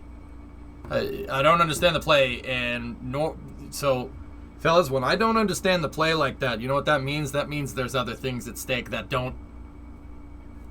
have nothing to do with space. I think my finger's on the pulse there. I think that's a pretty accurate assessment, no? What's dangling? That's a header tank for a booster. Dado? Hey, look. Or it's a beer keg. I don't know. Yeah, Signer, pretty much. Spoiler alert, there's no play, just dumb. Mason, I said it once to say it again. How many L's can you take? How many L's can you take and think you're still doing a good job? It's a gin still? Hell yeah. Yeah, Hellfish. It's crazy. It's crazy, man. Alright. One hop. Elon said that the orbital flight test should be around May. Yeah.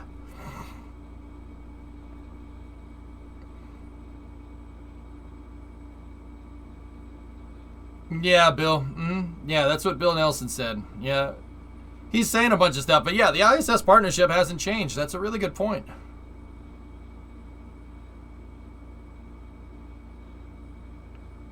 Has any word come out on the new Russian pad? They're working on it, goalie. They're still working on it.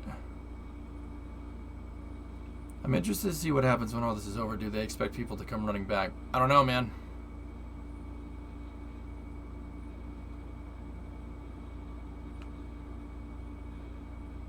Yeah, can't tap pretty much.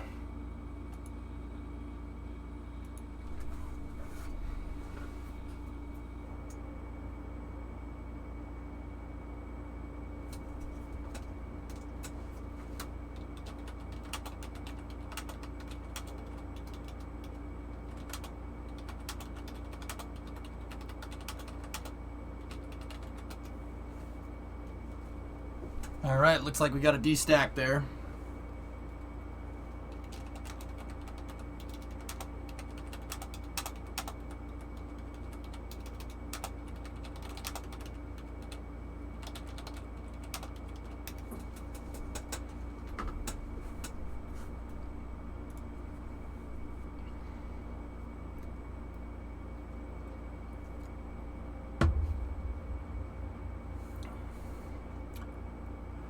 Even taking it apart, it's cool. Oh, that's so neat. Look at that thing, man.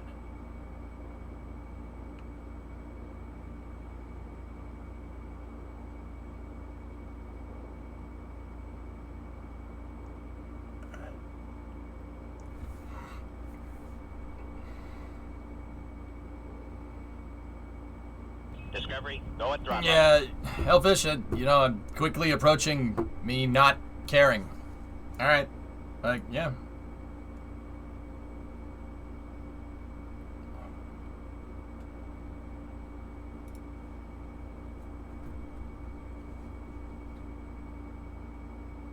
What are they going to do with all these engines? I don't know. Test article, maybe? Hey, Bren, what's going on? 5213 sub.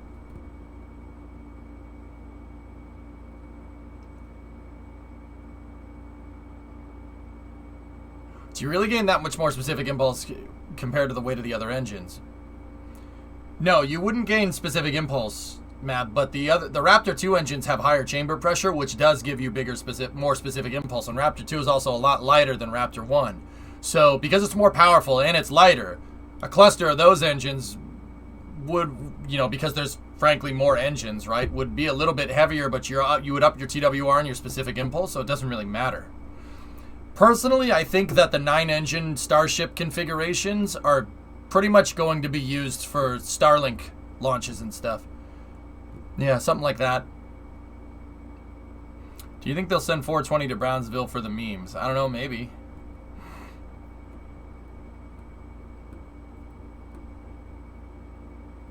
I wonder if SpaceX will throttle the Raptor VAC-2s quite a lot. Yeah, Hellfish, because of the higher chamber pressure, you can throttle these engines. You can throttle them very well, actually. So, okay. You want to know how high of a chamber pressure these things are making? Raptor vacuums can be fired at sea level with the nozzle on. With the vacuum optimized nozzle, they can fire them down at sea level. It doesn't, yeah, you don't need to worry about flow separation. It's crazy. That's crazy. Yeah, that's ridiculous. Yeah. Yeah, so I honestly think that the 9-engine configuration is going to be used for low Earth orbit stuff because the high TWR will afford you more payload to low Earth orbit. But in the long run, like going out to the moon or something, you know, it won't be it's a diminishing return for the most part.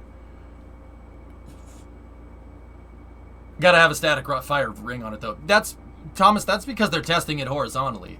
That's all. Will the atmospheric Raptors be used on ascent? Sure, Bon. Yeah. In fact, the atmospheric Raptors will probably achieve a higher specific impulse, firing them inside of the vacuum engines because of the aerospike effect. Yeah, that'll probably fix. Yeah, they'll probably have better specific impulse.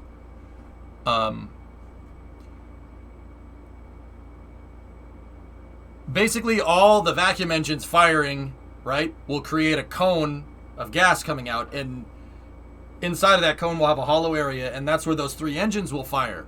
And the gases from the vacuum engines will keep that in a nice straight line. It'll actually work like a nozzle. Falcon 9 does this all the time. Yeah. Can you do the math for us? 380 specific impulse.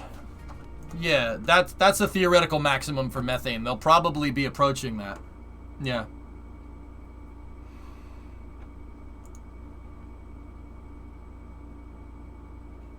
Yeah, Cynerd. Pretty cool.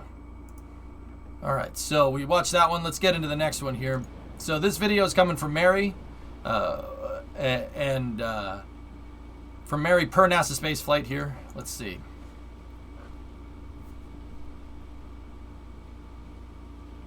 How do you gimbal if no thrust vector control in the vacuum? RCS will do it, T-Men.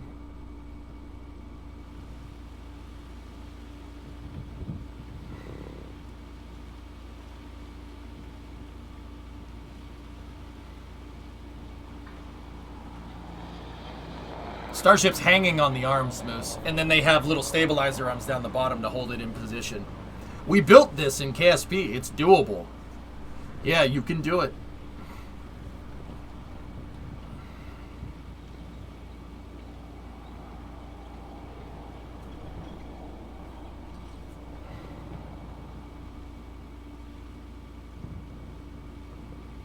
It's around 380, Tessa, so yeah, I mean, it'll probably be approaching that.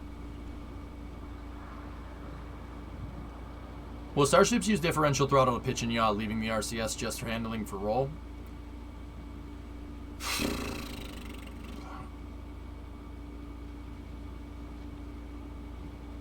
You might be able to do differential throttle, but that's too coarse of an adjustment, to be honest, for a precise insertion.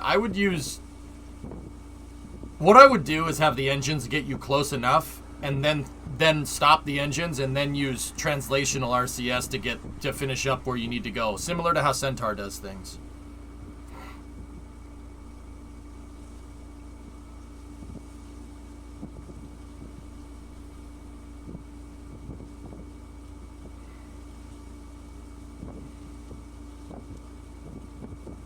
Yeah, there's a new booster right there. That's booster 7, I think. Just wish the ships had actual RCS and not just the tank vent RCS.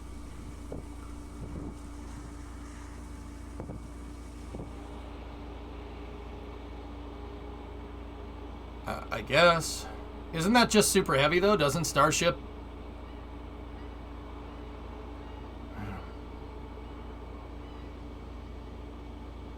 Doesn't Starship have a regular RCS, the nitrogen ACS too, Thomas, or is that not on the newer versions?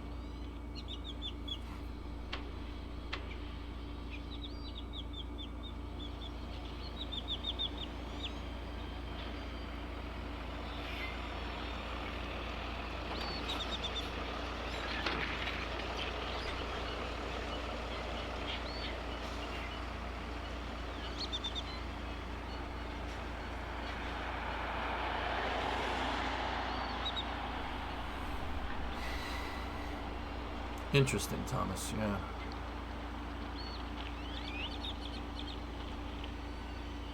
I mean, if they're gonna do RPOD,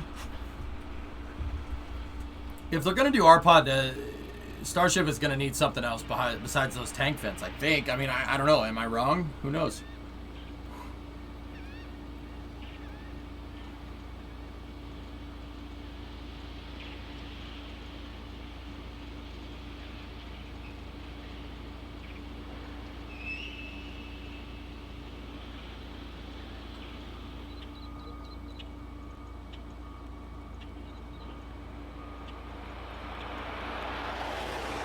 That's nice.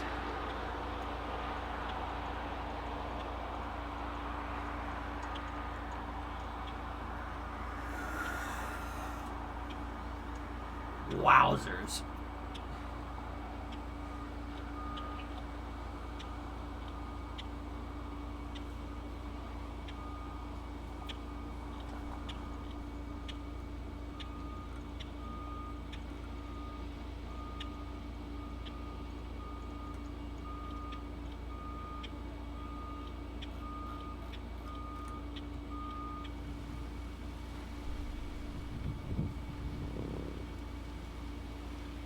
That's a big wide bay.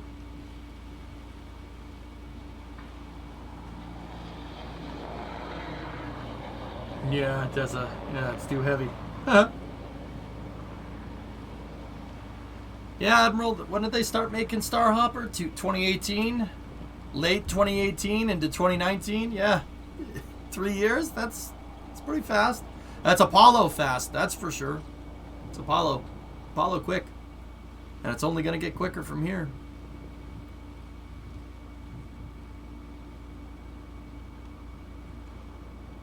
Of course, Goocher. Are any of the bays at Boca Chica the size of the VAB yet? Not even close. Cortinos, to be honest. Not even close.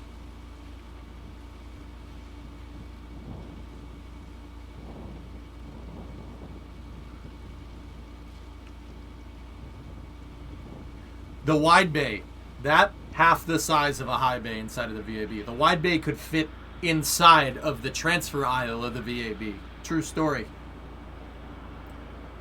Yeah, that building could fit inside the VAB. Yeah. You reckon they'll ever build something the size of the VAB? I think it's an on-need thing, Pigsig, to be honest with you. They'll build something that big if they need something that big. Starship be like, is that Starship Jenga? No. The VAB is 500 feet. 500 feet tall. The wide bay is 250.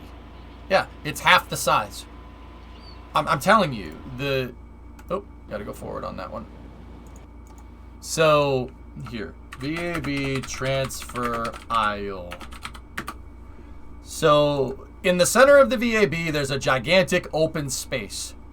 This gigantic open space is where they put the rockets together. You might recognize some equipment being moved here. Like that one, for instance. Yeah, see? See the transfer aisle?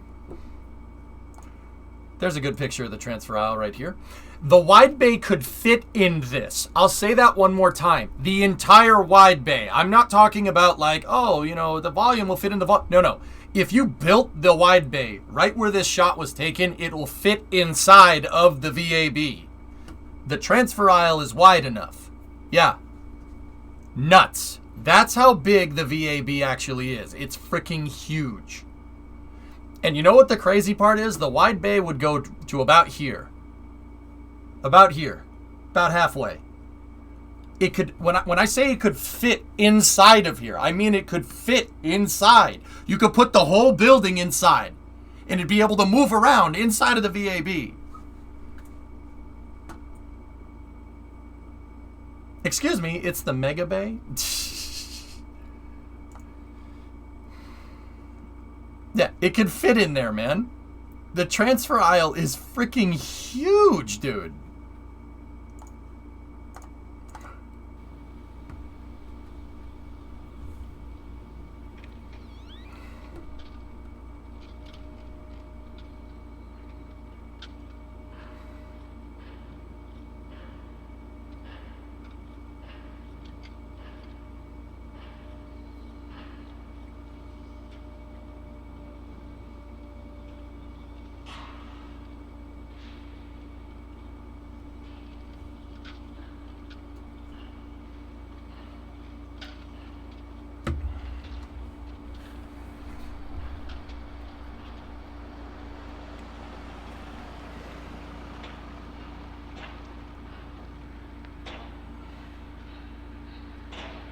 Beast. Oh man, that thing is crazy. It's crazy how big it is.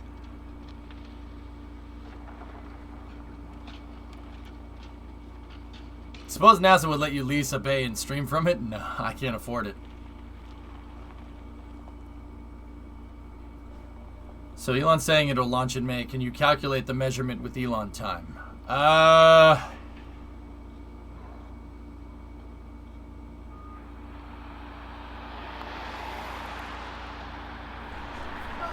I'd say late May is right. Yeah. I'm telling you guys, by sheer coincidence, we are going to have SLS and Starship launch very near to each other. It's just by straight coincidence, but it's going to happen. What are those? What are these perforations on the surface? So these are weld marks right there, cementas. These are weld marks, and those are stringers that are on the inside. Stringers are basically just a structural piece on the inside. Now, they look exactly like this. These ridge pieces are, once again, in aerospace, they're called stringers. And the stringers are just a reinforcement to hold everything together. It's just that this part of the booster needs to be really, really strong. This part of the booster is the bottom of the methane tank, top of the liquid oxygen tank. So because it's where the two tanks for super heavy kind of attach to each other, you need a lot more structural reinforcement. Now, what do these things look like? Here. So these stringers look like this. If, you know, that's the side of Starship, they're basically a piece of steel that looks like that. Right? They go up and over, not to scale, right? They basically look like this, and then they weld through right here and right here. And now Starship actually has that on the inside of it as well. They have internal and external stringers right there for reinforcement. How can I tell? Well, once again, those weld marks right there. See that? That's internal stringers. And if you notice, the stringers are overlapped. So the internal ones are like this, and the external ones are like that, and the tank wall's in the center. They overlap the stringers between the inside and the outside for extra reinforcement. This thing is real strong, man. Real rigid. Does that make sense?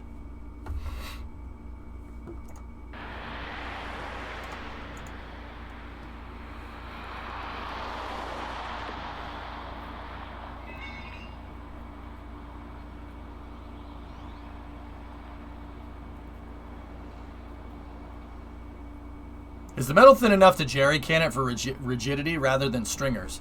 You wouldn't want to do something like that, Bob. Then you'd have non-uniform pressure being pushed out on when the tank pressurizes. You don't want to do that. You don't want to stamp it like a jerry can. Not a good idea.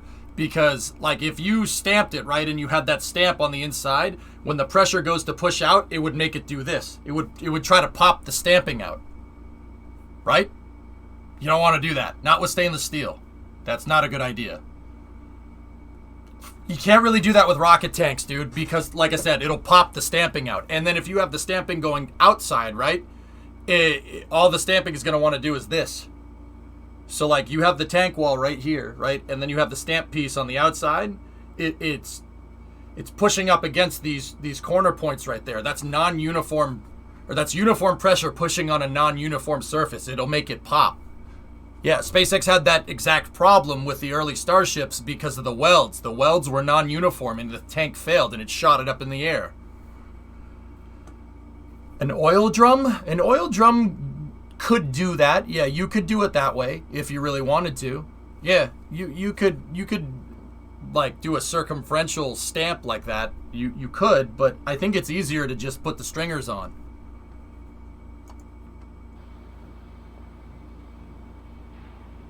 Yeah, no problem, dude. It's just basic. It's a basic physics problem. My guess, fellas, knowing SpaceX, my guess with this is that they do it this way because it's easier to do it this way. Remember, SpaceX is all, you know, it's all about best part is no part first and foremost, right? That's what Elon always says, right? And secondly, try to find the simplest way to do it. That's probably the simplest way to get the reinforcement that they're looking for, rather than trying to design some ridiculous, you know, English wheel that they'll roll these segments through and then have to get, you know, you roll the stamping into it, right?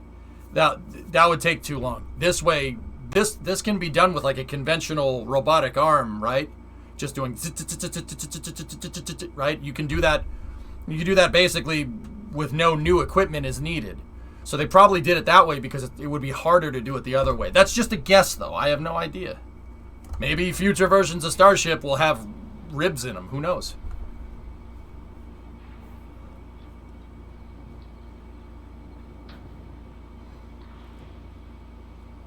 All right, Adrian. Auf Wiedersehen, mein Freund. Cheers.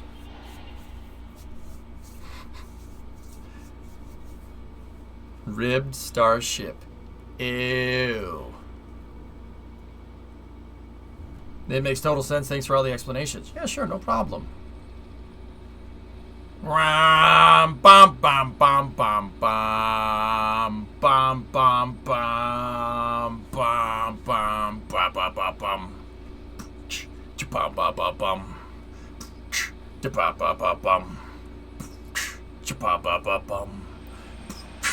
bum bum bum bum. Get the frick up. Bum, bum, bum, bum. All right.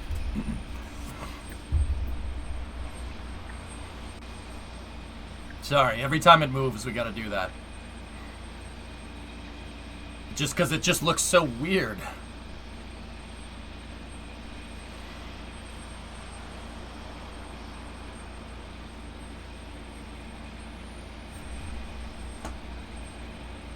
One more video after this Roblox and then we should be good. Taradra's waiting for me, I know that.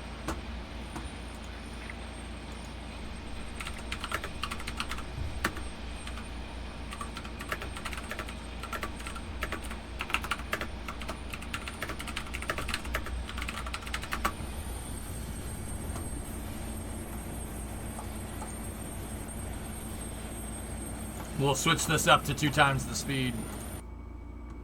Have we seen the baffling for this yet? Those stringers are the baffling truck. Man, is that thing big or what?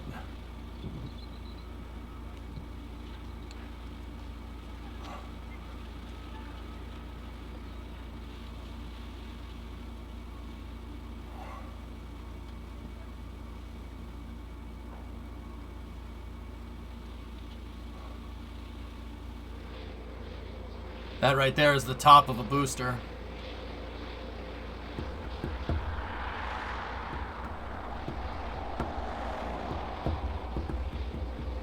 They're gonna put it on this jig right here, and then they'll sleeve it.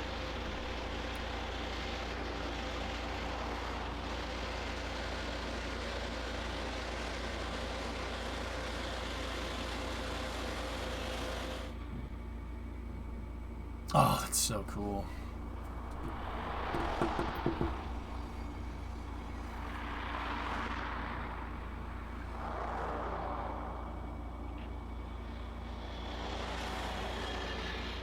Yeah, Gujar, it's pretty nuts. I mean, it's stainless steel. You don't need to worry about it rusting. It's not gonna rust. Only the welds will rust if they're impure.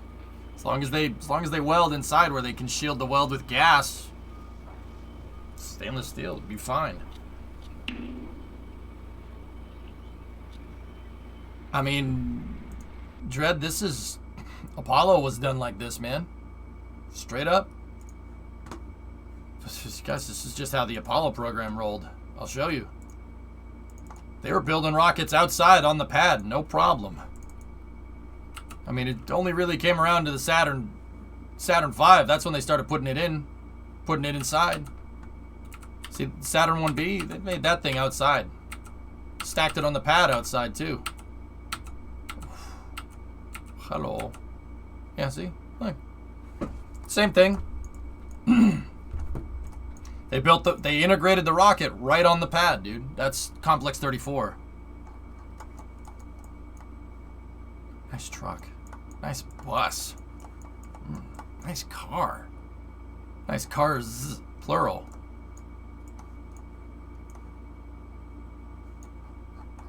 Yeah, that's how they did it, dude. They just built the thing right on the pad outside. Whatever.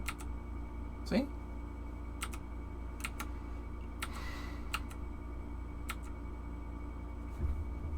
Yeah, we're going back to our roots, though. Also, the red towers, just aesthetic as frick, dude. They should paint the towers red just because. Yeah, this is back to the roots, man.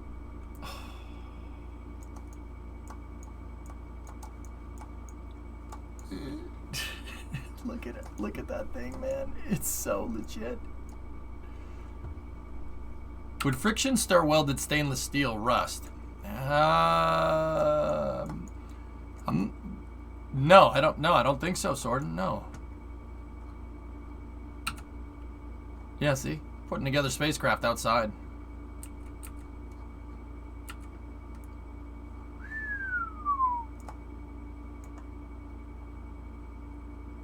I'd also like to point out that SLS does not need the mobile service gantry. By the way, yeah, it doesn't need that. Yeah, see, they were putting this thing together with shipyard cranes. Look at this. Pretty crazy, right? That's a test stand at Marshall right there. I mean, heck, the Saturn 1B is made out of leftover parts. It's made out of leftover Jupiter and Juno tooling. Straight up.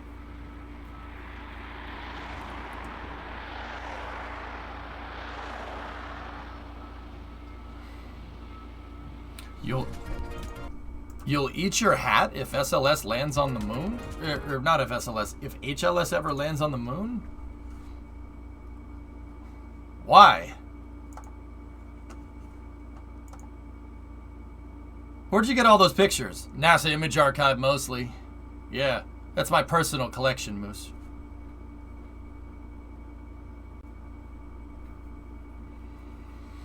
It's my personal collection. Now there is another Starship video, but we can watch it tomorrow, guys. We have there's also the satellite panel that I'll go through. We'll go through those threads tomorrow. Taradra's waiting for us, so.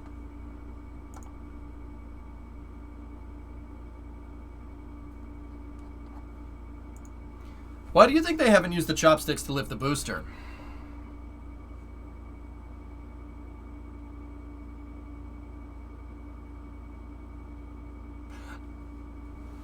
That's actually a really good question.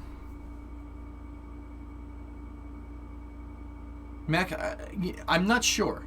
I'm not sure. Maybe it's because Booster 4's design is so radically different than boosters that they're actually going to use that maybe it's just not even worth it. I don't know. But then again, they're going to have to get that thing off there somehow, and I don't know. I'm not 100% sure.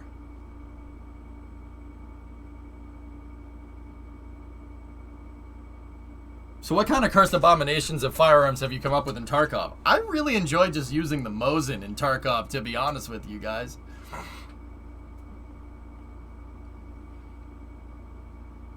Yeah, it must be some kind of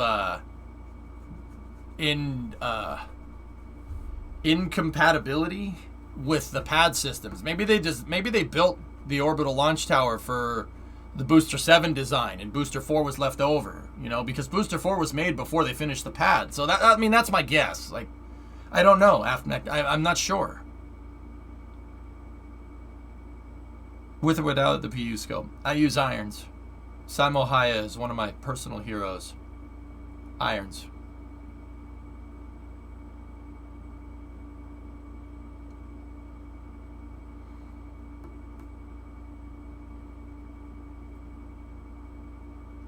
But, yeah. All right. We can get through more space news tomorrow. I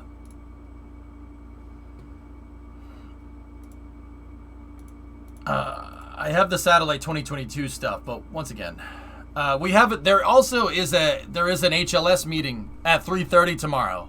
So I see a lot of people getting all antsy in their pantsy about HLS in the chat. Yeah, 3:30 tomorrow. NASA has an update meeting, and yeah, we will absolutely be listening to that. We're gonna need a long space news tomorrow. So space news I'm gonna stop playing the early hours game at 3, and I'm gonna take a break. And at 3:30, I'll be back for the press conference, and then we'll discuss it after. It should be good. Check the AST satellite before you finish. Oh yeah, sure. You know, I'll do that. I'll do that. Oh wait, no. I'm gonna run the stream the way I want to. You better like the way I'm talking. You don't like it? Turn off your station. What is this?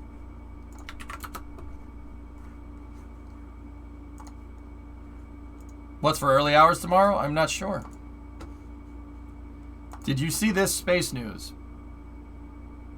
No, but I like it. Oh. What am I looking at here? Phenomenon.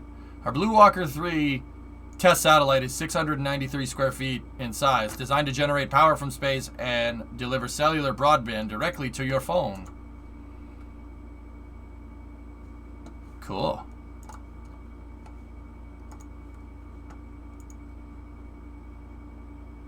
Cell coverage direct from satellite. Neat.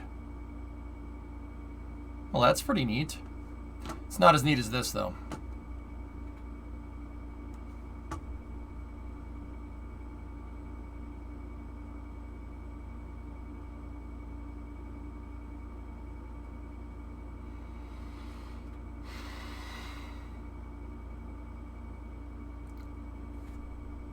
That freaking Viking come back, though, Kevin. Good for you. That's a gigantic microwave phased array. Needs 500 times more solar power to be good for power transmission back to Earth, though. Neat. Alright. Let's go see what Taradra is up to. So, it's time for Tuesday Tarkovs with Taradra. You can watch us make fools of ourselves in Tarkov here.